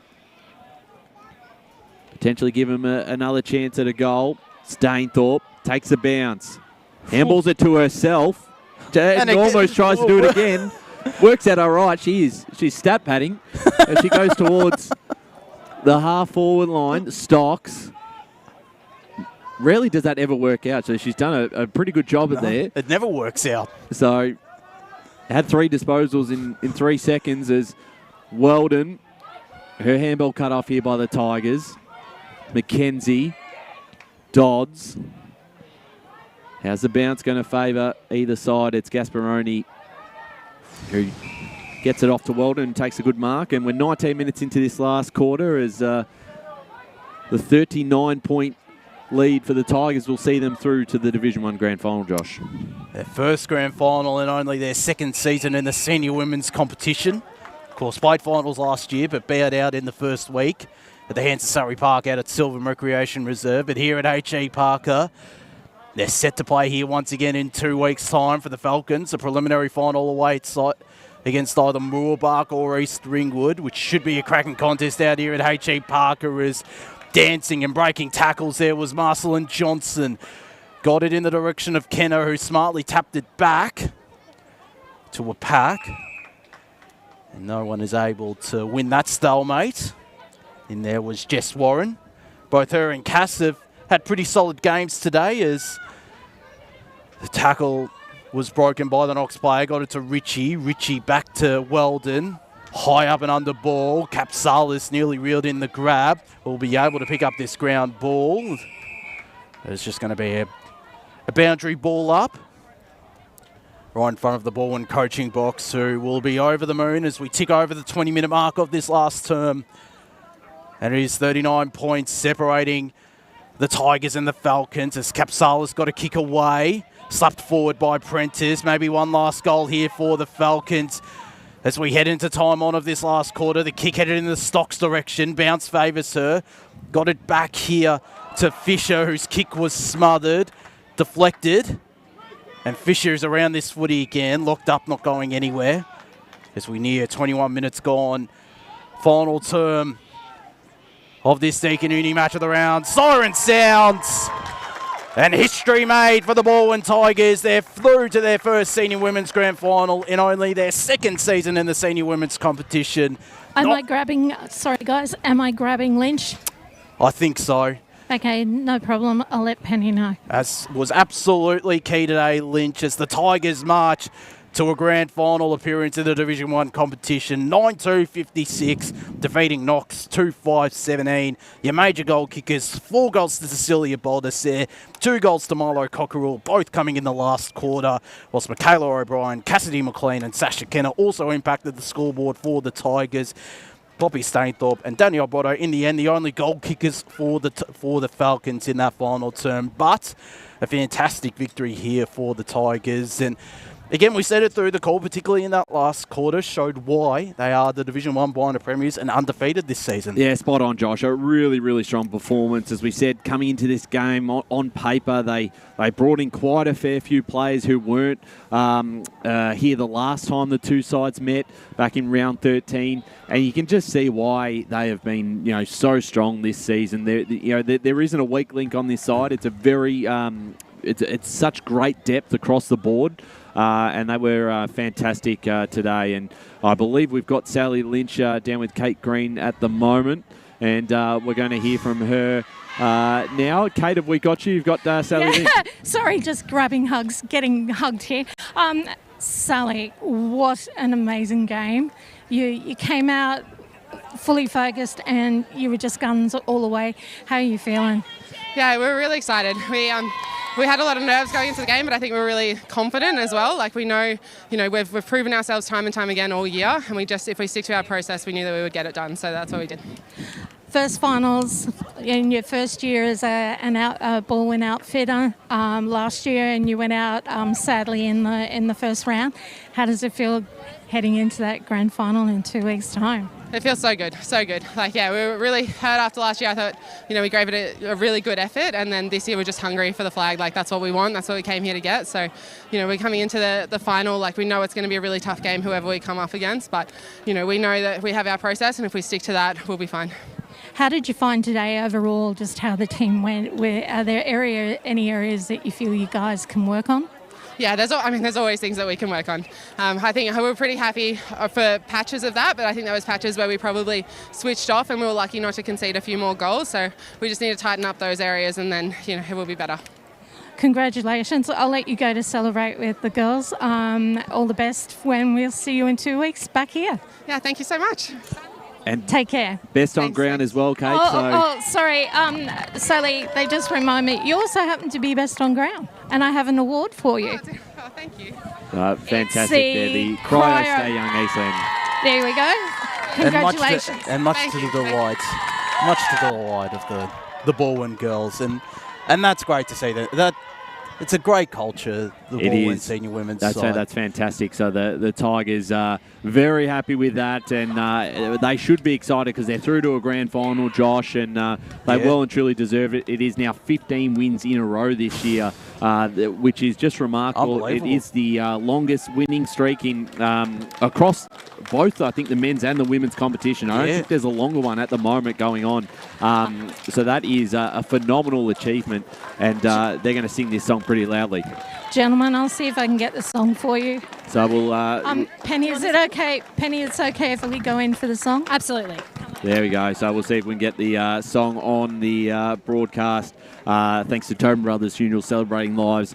It is a fantastic day for the Balwyn Football Club, Josh, and that was, I think when you look at that second term, that was a side that is going to be very hard to beat on grand final day. If they put and play like that, defensively they shut the game down after that and didn't allow Knox too many opportunities. But that second quarter was electric. Was some of the best footy we've seen as the Balwyn girls are making their way into the rooms, and we'll hopefully get the song thanks to Tobin Brothers Funeral Celebrating Lives, and they'll sing this with gusto as well. The first finals win in the senior women's competition. They'll sing. Get the song now.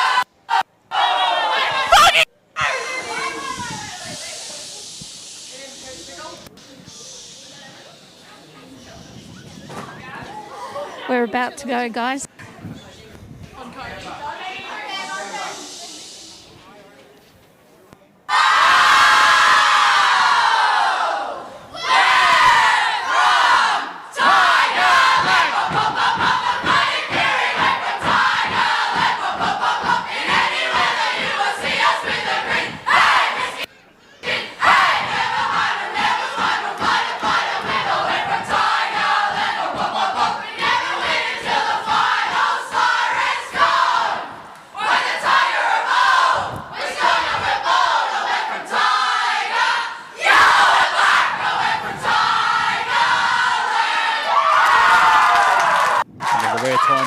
To hear the Tigerland You didn't song. need to add that, but that's a song that was sung with a lot of enthusiasm, as it should be. They are through to a historic first grand final, just their second year in the competition. Remarkable. And they are going to be very hard to beat here, Josh. Did we want some final scores from or some scores? There's still a game going out at Sylvan Recreation Reserve. Ferntree Gully 6-4-40 lead Mitcham 3-3-21. And we might have a final score from the second semi-final. In fact, we do out at Mulgrave Reserve between Upper Ferntree Gully and Templestowe, and it is the Kings going through to their first grand final in the senior women's competition. Inaccurate. 3-11-29 they kicked, but Templestowe were also inaccurate. They kicked 2 goals, 8-20. So the Kings win consecutive games against the Dockers. They're the first side through to the grand final, as are Balwyn out here. And of course, we've got a cracking game to come after this one with South Croydon taking on Park Orchards in the second semi-final in Premier Division. So if you're around the area, get on down. This is set to be a really good game between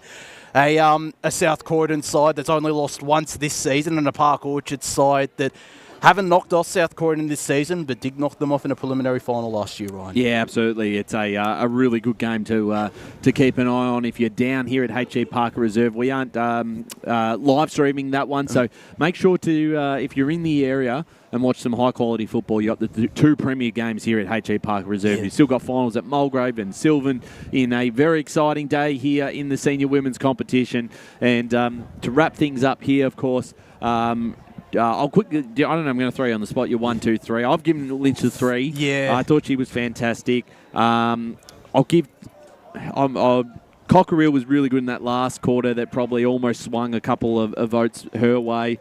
I'll give the 2 still to Baldus there because she's got them going. She kicked the first 4 goals for them in the first half, and then I'll give 1 vote to Ruby Rock, particularly in that second quarter, stood up. I've got Lynch as well for the 3 votes. I wish we did have access to Premier data for the women's competition, because if this game was recorded by Premier Data, I can't imagine the amount of hit-outs, the amount of ranking points Lynchwood had was played pretty much everywhere and was quite prominent, was the Balwyn skipper. Boulder said the 2 votes. I'm actually going to give Emily Browning 1 vote as well. I thought her presence through that midfield area was particularly prominent, but as you said, Sally Lynch, a deserved winner of the one of the Cryo Stay Young Eastland Best on Ground awards as well, and be sure to get on down there as well. I noticed on the website a couple of club packages were promoted in the last couple of days. But, of course. We will have that, I think, for the men's match of the round a bit later on today. Yes, we will. So looking forward to that, of course. But we're going to start to wrap things up here. There's obviously a game about to start here at South at H.E Parker Reserve. We're going to finish up. A big thank you to everyone listening out there. Balwyn through to their first ever senior women's grand final.